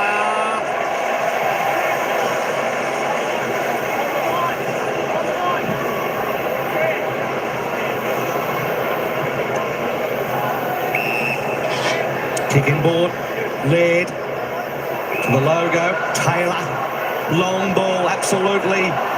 Bangs that inside 50, no mark, Fogarty. Stanley there picks it up. Too hot for O'Connor and out. Great effort there by Sam DeConey. Fogarty beating him out the back and had a clear jump at the ball.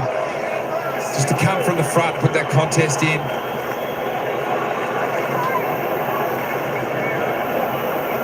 So a score is an absolute must now. Throw in. Play on is the call. Spills free. Manor in the race for it. Shoved out of it by Dawson. Dawson's handball to no one in particular. Dangerfield. Atkins breaks the congestion. Kick over their heads. Close can gallop onto it. Decides to kick it off the deck. Progresses about 10 metres. Nankervis couldn't pick it up. Henry over the top he goes. Overruns it. Nankervis. Hinge goes short. And Cummings got it. There's two to go. Takes the aggressive ball. Has to. Into Holmes. They're nearly there, the Cats. They'll be happy to use it, take a bit of time. Danger's been huge, he's kicked 4.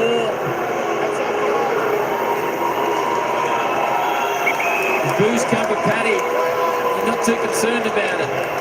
Happy to launch one inside 50. Big fly from the back was O'Sullivan.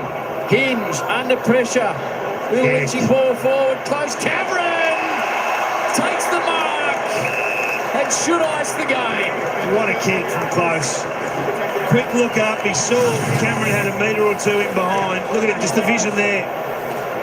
What a talent. What a win this will be for the Cats. Dangerfield inspired. Cameron come to the party when it was hot. Holmes has been huge.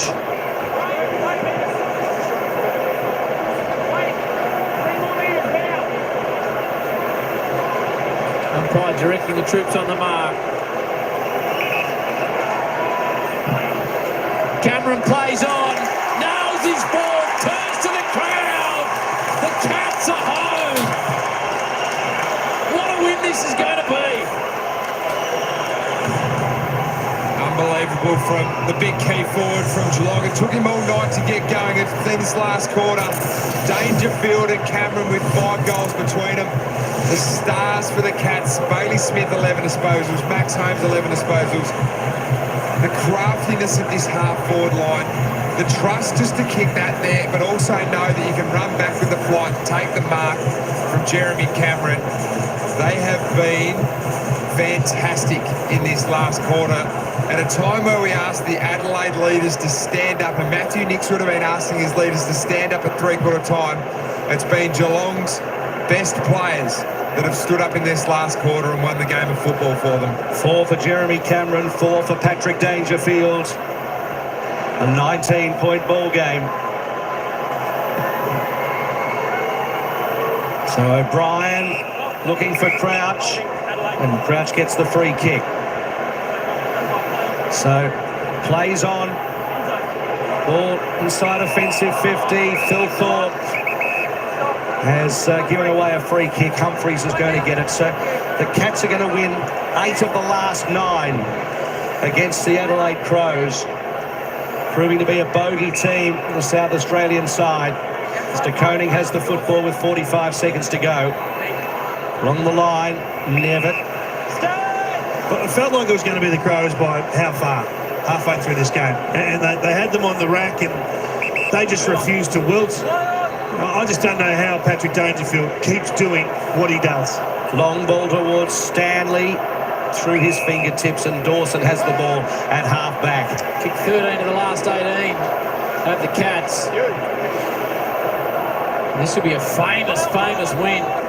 Phil Thorpe, Walker, started to gather around with the opening goal, happened to spiral one forward. Push, going away the Cats. Humphrey's got a smile on his face. Spreads it out wide to O'Sullivan. From 30 points down, Dangerfield and the Cats with one of the great wins on the road. A stunning performance. The Cats moved to 3-2. What a start to gather round. What a win for the Geelong Footy Club.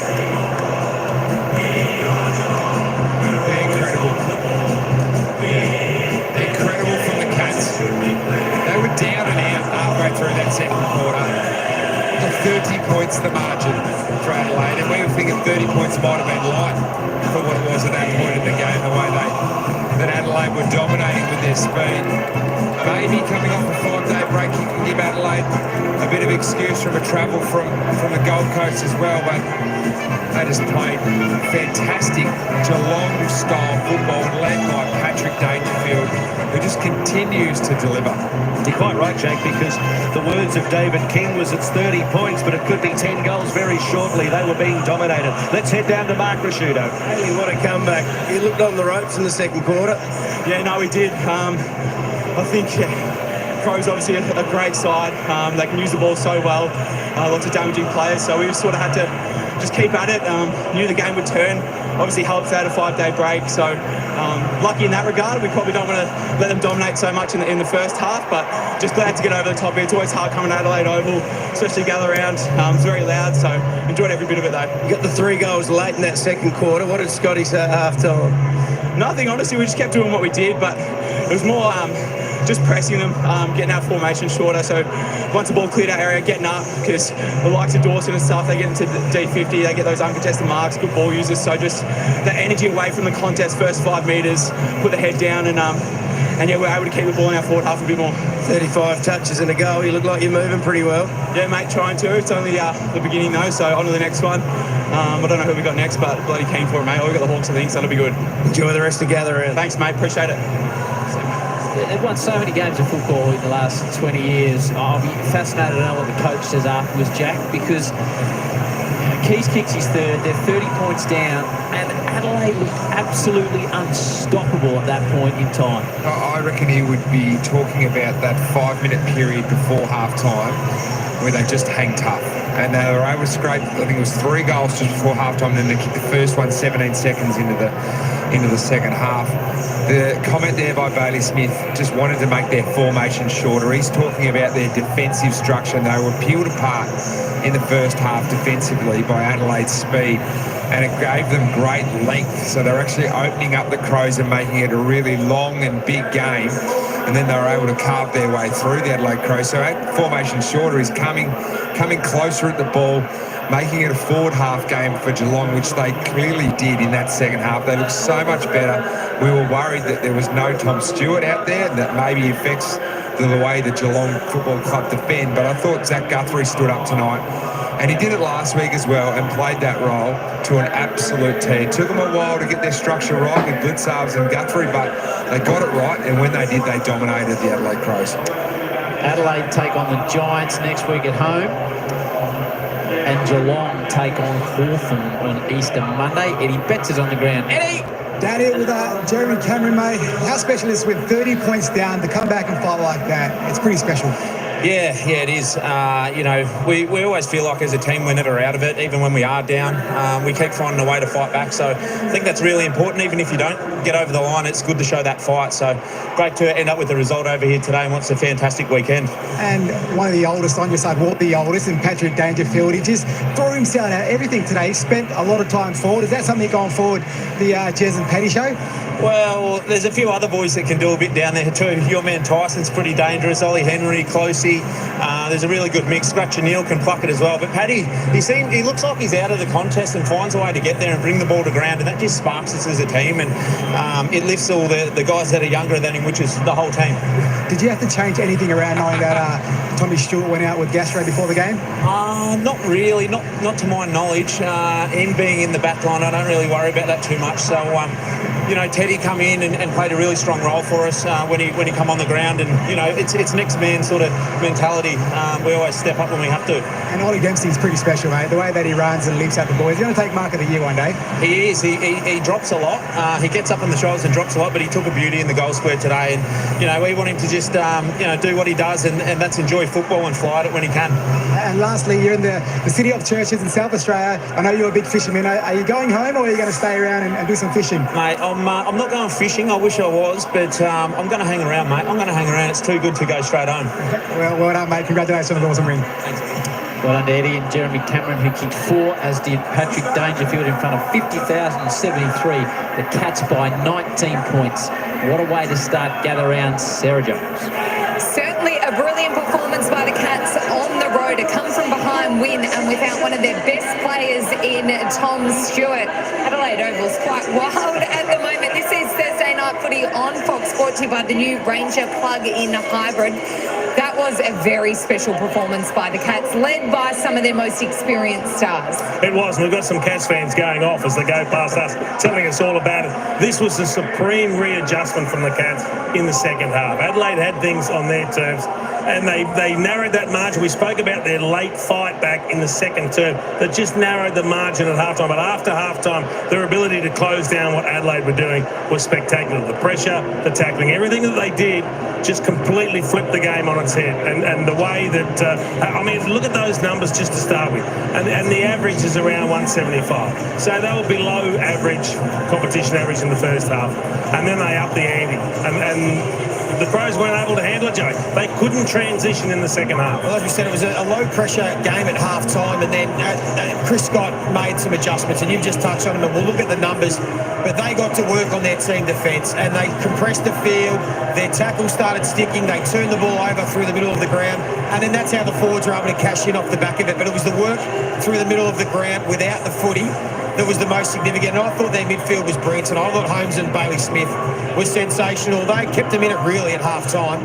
and then Atkins and the other boys got on board, and the rest all flowed from there. But there's the fourth quarter where they ran all over the top of it. Well, it's those numbers from turnover. That's because every time the Crows went to transition out of defence, they were under the pump. They hurried the kick, they missed the target, and the Cats were waiting. So 36 tackle attempts in the first half, they made 20. Second half, 55 tackle attempts, and they stuck 31 of them. They really just tightened the screws defensively, and Adelaide had nowhere to go. They went from 71 points at half-time kicking to 29 points. Adelaide were able to kick in the second half. Yeah, I look at the forward 50 for the Cats and their ability to win contests. So last week +7, this week +6. We said last week at +7 they hadn't had that for 5 years. They had 3 times in 5 years. I mean, Dangerfield has transformed this forward line. He plays with an anger, Jace, that just consumes everyone. Yeah. Jeremy Cameron was unsighted for large parts of the first half, and he sees danger and he says, I've got to go.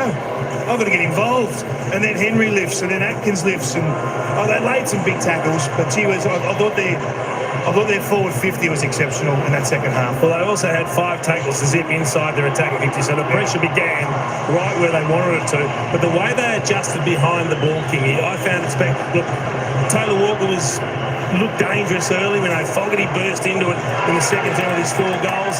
Fell forward a little bit here and there. The opportunities just dried up from him in the second half. Yeah, they did. I think you've summed it up really well. I mean, their ability to close space, the Cats, and to get back first, to retreat first behind the ball. Every time they looked up the Crows, where they've been able to go fast in the first half, they had to second-guess themselves. And then a couple of them just had mare. I mean, Mitch Hinge had a mare by foot. He had patches in this game. We'd love his time over again, but they just looked like they didn't have the answers against this well-oiled defensive machine. We've spoken about this with the Cats for a number of weeks now, King, and a number of years. When it's on, it is almost impenetrable. When it's off, it can sometimes look really ugly. We almost saw a bit of both in this game from the first half compared to the second half. But it was a wonderful performance, and as King said, Dangerfield's ability not just to win contests, but just to impose himself in the game. He kept them in it early, won it late. It was a brute performance. So they're going to enjoy this, I think. This is going to get wild As well they should.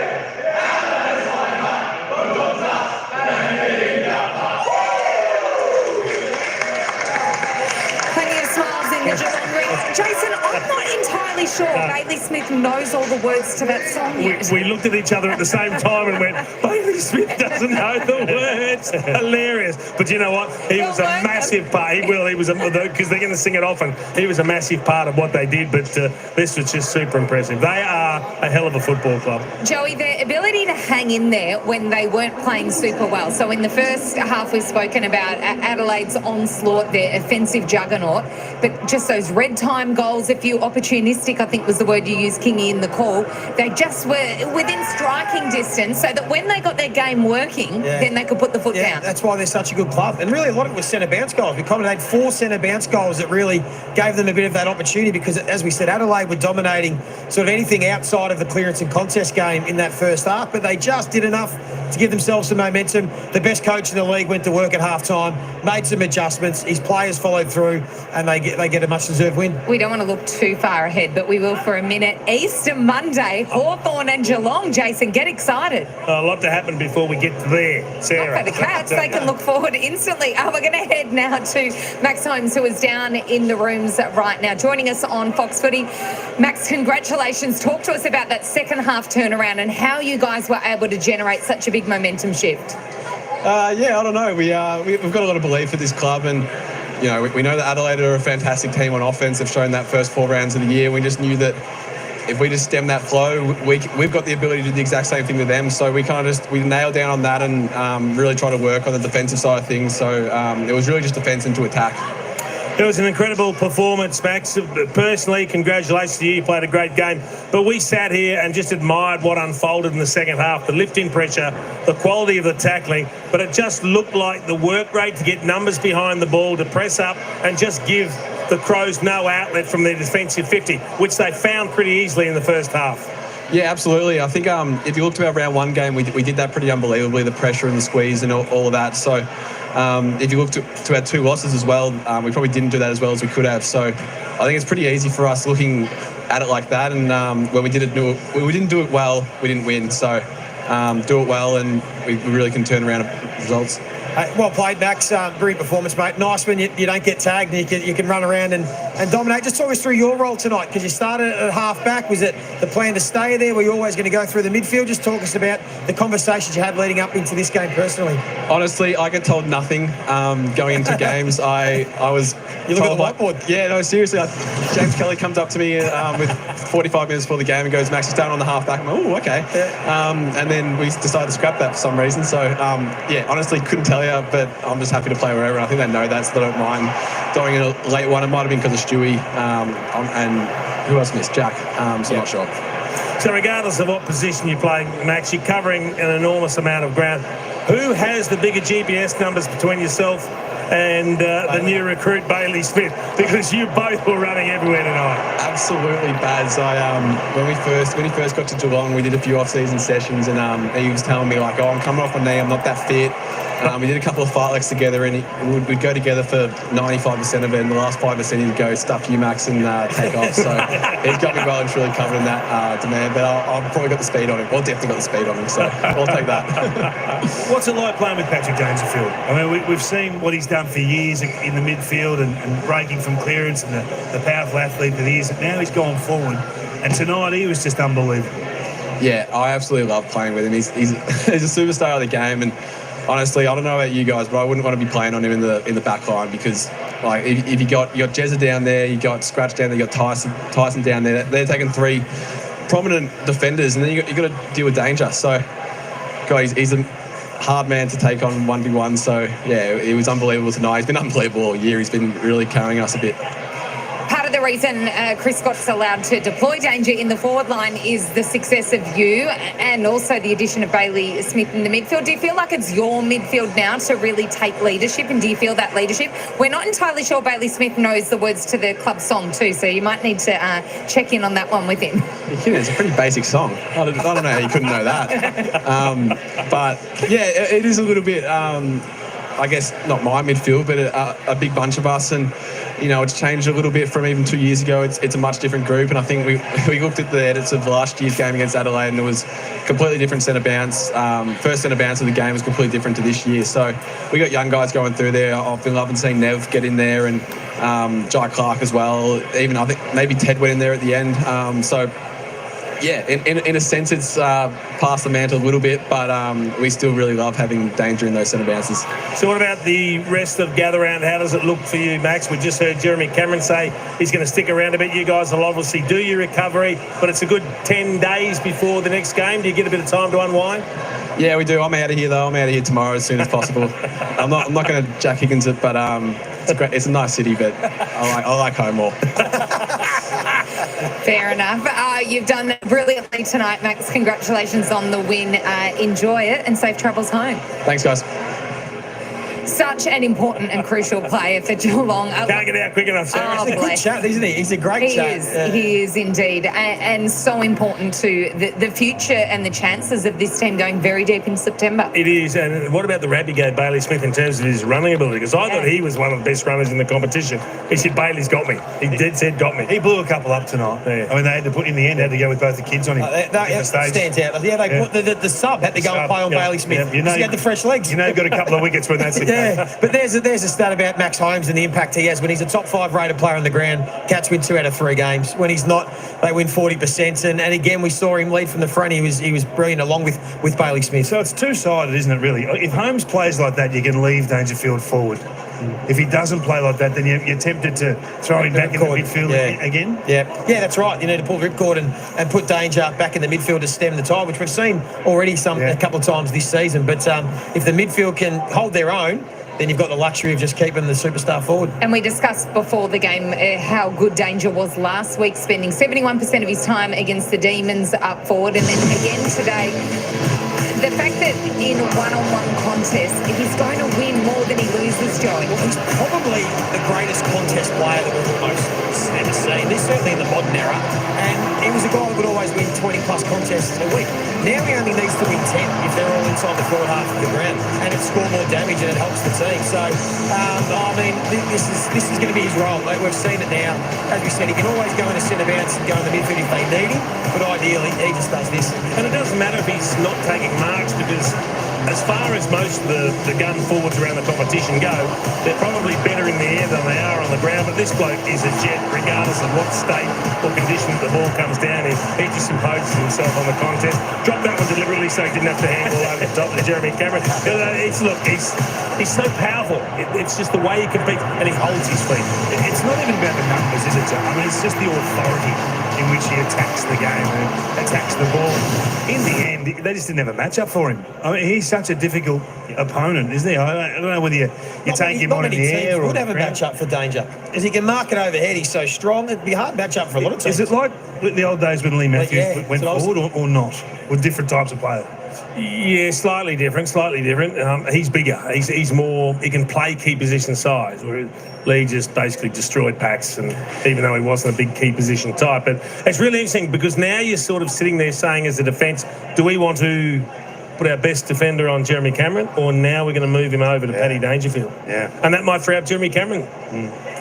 Well, we're going to head to the man at the moment. He is alongside Eddie Betts. Ed. What do you want? Just down with Patrick Dangerfield in the room, guys. Absolute amazing game. Was it one of the best wins that you've experienced coming across here? 30 points down to get up to win like that was super. It was, Ed. It was a terrific game of footy. Like, there was the ebbs and flows. It was high scoring. I mean, we'd prefer to restrict the opposition, but, you know, as a footy consumer, it's pretty epic. So to come away with the win was mighty. How do you keep doing it? You keep throwing yourself into contest. Yeah, you're getting hit to the ground. You're getting back up. How is the body? Body's feeling great, to be honest. So the last couple of years I haven't been able to get through those first couple of weeks. And once you get through that sort of first couple, the first month, you start to feel a bit more bulletproof. And I've sort of got to that stage. Bulletproof. Touch wood. I'll touch it with you. And thank you. And yeah, it's... I think when it comes to the contest stuff, I reckon the harder you go, the less chance you've got of being injured. And that's always sort of been my philosophy. So, you know, they brought that +1 back. So it's like trying to bring it to ground. We feel like we've got a good ground ball game and, you know, creates opportunities. You're going to spend more time forward this year. We saw it today. You kicked 4 goals. Yeah, you're trying to take some pockets out here, but that's all right. But yeah, between the midfield and forward, I'm my way to the front rather than you just sneaking in the pocket. Yeah, that's the plan. And it's a little bits of mid here and there, but by and large, as you get older, you've got to, you know, protect yourself. And I feel like we've got some really young emerging midfielders that are more than capable, and they're earning their spot, you know. So the key for us this season is going to be the flexibility, being able to play multiple positions, and it's a long year. So we're only a quarter of the way through, and we've got to keep, you know, exposing new players and being able to pivot throughout the season and you know, have players playing multiple positions. And you speak of the midfield, Bailey Smith came across this year, absolutely dominated tonight. 35 disposals. It was a great addition. Yeah, I mean, his running capacity is enormous. He's a ruthless competitor. Brings a great energy to the group, and he's been a wonderful addition for us. And I feel like it's been a really mutual beneficial relationship. And yeah, he's such a driving force in the transition game, which we know is such an important part of the game. And lastly, I asked Jez out on the ground. I know he's a big fisherman. You're back over in South Australia. You spent a lot of time here. Yes, yep. You know what it's like, and you love your fishing. Are you staying around, or are you going back to Mogs? No, definitely staying around. I'll catch up with my host family over the next couple of days, and they're like family to me. So yeah, I'll really embrace the gather round for what it is, and it's a great showcase of not only footy, but I think more importantly the state. You know, there's so many incredible places, and it's more than just, in my opinion, more than just wineries. You know, there's so much great here to enjoy, and I think it's a wonderful showcase. Well done, old boy. Great game. Super effort. That's it.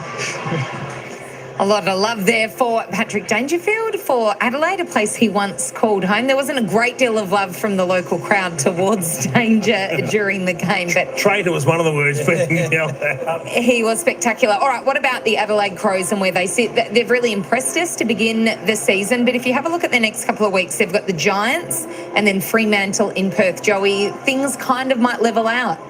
Potentially, yeah, and this is the nature of the competition. It's so tough that you need to back up week after week, and all of a sudden, if they do, drop the next couple, all of a sudden they're back, squaring the ledger and sitting mid-table. So they got to lick their wounds. There's a lot they can learn from this game, but there was also a lot to like. So I just think they didn't quite handle the pressure when Geelong upped the ante in the second half, and particularly in that fourth quarter. I just think Adelaide lost their way a little bit. They lost a bit of their method. Some guys lost their head with their decision-making and their disposal, and in the end, they weren't able to match the Cats. Yeah, but we shouldn't underplay King. They were impressive in the first half. It was very good. 72 points against the Cats in the first half. Their transition was brilliant. But in the second half, when the heat came on, for me, they lost it in the midfield.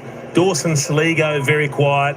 Rankin was solid without being spectacular, but they just got dominated through the middle, and that put too much pressure on the other areas. Big scores, aren't they? 100, 119. Yeah. I mean, they were 30 points up, and you nailed it at half-time. There was 3 minutes to go in the half, and they allowed 2 stoppage goals to the Cats, and it was game on again. It was 12 points, but it felt like 6 goals. Yeah. And then the Cats, I think, said, OK, we can tidy this up, tidy that up, lift the pressure a bit, ramp up our forward 50 work, and they didn't have the answers. They do look a backman short. And I don't know whether that's Murray to come back in and stiffen that back six up a little bit. They've got good interceptors, but they just need one who can absolutely lock a player like Cameron or Dangerfield away. Nothing annoys coaches more than red time goals, I suspect. We've seen a few of them over the last couple of weeks. All right, it is time now for our KFC FLG moment, and it stars Ollie Dempsey, who took an absolute screamer. Joey, what did you love about this one? Well, I can't remember the stat, but how many of his goals he kicked from the goal square? It's about 1 in 3. Yeah. It's something like 12 of his 40. But this is what he does. Eddie Bett spoke about it. He loves flying for marks. He drifts down as a wingman. Everyone has seen it now. He does it week in, week out, and he was able to kick a couple again tonight. Love the reaction of Isaac coming. He threw the hands up, put him on his head and goes, oh, I should have flown with my man. I've let him jump all over Mark Keane, who got one knee to the back of the head. Oops. All right. If you're watching at home on Fox Footy, do not go to bed, because the highlight of the night, well, we've got the press conferences coming up. They'll be fabulous. But Jason Dunstall, the Chief, running trivia with a special gather round theme. It is going to be brilliant. Chief, look out. You're watching Thursday. All right, folks, there we go. Well, it was the Geelong Cats. They got up after all. The Cats, just too good for the pretenders. We thought they were contenders, the Adelaide Crows, but maybe they're just pretenders. 55% in the poll went for the Crows. The poll got it wrong today. Of course, the Crows could only put on 1 solitary goal in that final term. The Catters, they put on 5 goals, 3. I tell you what, I'm not sure what you're thinking when you're a Crow. You're leading for 3 quarters and the Cats run over you. A 30-point lead during the second quarter. You look like you had the game under control at that point. You let it slip. As I said, 2 late goals going into the halftime break gave the Cats momentum, belief. Wow, what do you say, 3-quarter time? Dangerfield and the other guy, oh God, what's his name? Jeremy Cameron. They let the Crows let them, they let them shine and spark in that final term. Oh, the ones that certainly got them lifting, Jeremy Cameron to begin with, and then Paddy Dangerfield finishing off.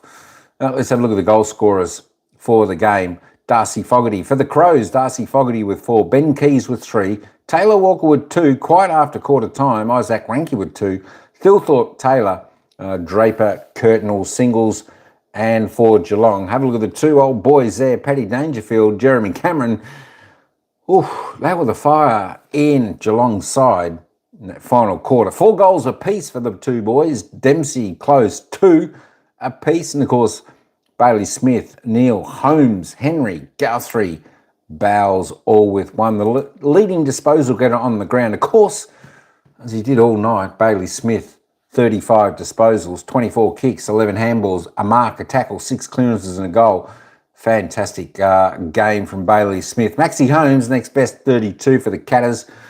They're the only two in the 30s. For Adelaide Crows, Matt Crouch topped the table for them with 28. Isaac Ranky next best with Mitchell Hinge on 25. You just roll through here. Check out your player. Looks like Adelaide are pretenders. That's it, Eddie G. Pretenders. Nemeth Warren, how you going? What's going on? Larry the Drone, random stuff. Welcome into the live chat. There we go. I'll just roll through this. There we go. Who else are we looking for? Paddy Dangerfield. I'll tell you what, there we go. He only had 16, but my gosh, there were 16 valuable possessions for him. For 9 kicks, 7 handballs, 3 marks, 4 tackles, 3 clearances, 4 goals, 1. I don't know who you choose for best on ground. We'll have to wait and see come Brownlow night what they think, what the umpires thought. There we go. Let's have a quick look at the team stats. She was all pretty close. As I said, all pretty close this game. 363 to 355. It's roughly the same. At the other breaks, it was about +8 to Adelaide. Adelaide were just, not quite as clean with the ball in that final quarter. Geelong seemed to be a lot more cleaner handling of the ball. There we go. Kicks all pretty well tied up as the handballs. Inside 50s, not a great difference there. 53, 59, both had ample scoring shots, chances going in there. Disposal efficiency is both pretty good, 71-70. Efficiency inside 50, pretty good. Free kicks, all pretty similar. Adelaide, though, they dominated the hitouts. 50-29, +21 to the Crows. Clearances, centre clearances, stoppage clearances, all reasonably even, as were contested possessions, uncontested in that department for both sides. Marks, there we go. Just shows you, folks, it was a very, very close game in all aspects. Adelaide, though, disappointing. No tackles inside 50. I'm sure that's one thing that will get addressed in the review. But I tell you what, it's gather round, folks. It's gather round. Of course, everyone's gathering over there in the City of Churches over there in Adelaide. Beautiful spot of Australia. And, of course, that's where all the games this weekend, round 5, is going to be played. But tonight, it was Geelong Victors, 2 strong, 18-11, 119, defeating Adelaide Crows, 15-10, 100. Of course, tomorrow night, folks, I won't be covering this game, unfortunately. I will be out. But it will be one of the matches of the round, I think, because I'm a Collingwood supporter. It's Collingwood taking on Sydney Swans, 7:40 p.m. Melbourne time. If you can find somewhere to tune in and listen to that, it should be a fantastic game. Of course, Saturday, we've got North Melbourne taking on the Gold Coast Suns at 12:30 on Saturday. Of course, following that, we've got the Western Bulldogs, Brisbane Lions. Should be an absolute ring-a-ding-ding game, that one, 4:15 p.m. on Saturday. Following that game, we've got Melbourne taking on Essendon, another interesting game. Who's going to win that one? 7:35 p.m. Saturday. And, of course, Sunday, we've got the final 3 games. Richmond versus Fremantle. Who's going to win that game? Can the Tigers do the unthinkable, or can Freo continue their run, finally putting a win on the board last week, which we would expect them to do? And, of course, Sunday, the informed Saints taking on the Giants. That's going to be an absolute cracking game as well. That's 3:20 p.m. Sunday. And, of course, the final match of the round, the home side, Port Adelaide, well, they're trying to get a little bit of form back. They're playing the might of the Hawks. Wow, I think that game, Port Adelaide, well, they just might get a little bit of a touch-up by Hawthorn. But it should be an interesting round 5 of games over there in Adelaide. Gather around, folks, gather around. You don't want to miss any of them. We'll try to bring you as many games as we can. As I said, I won't be able to bring any tomorrow night, Collingwood-Sydney, unfortunately, because I won't be here. That's the one game I really wanted to do and see. But we'll try and get a few games done Saturday as well, and most possibly I might be able to get the last game done, Port Adelaide and Hawthorn on Sunday. So stay tuned. Look out for the games coming up on the channel soon, folks. My next game will be on Saturday, so it should be all right. I think I haven't decided yet whether it be North Melbourne Gold Coast or Carlton West Coast. I'll have to choose between one of those games. We'll think about it. We'll think about it. All right, folks, that's it. It was an epic game of football, ebbs and flows. Adelaide at one stage, as I said, they were all in control. 30-point leaders in the second quarter. Geelong, ever professional as they are, workmanlike, they pegged their way back and ended up with a win tonight. Fantastic game over there at Adelaide Oval where it was a Cats by 19. All right, folks, that's me over and out for this evening.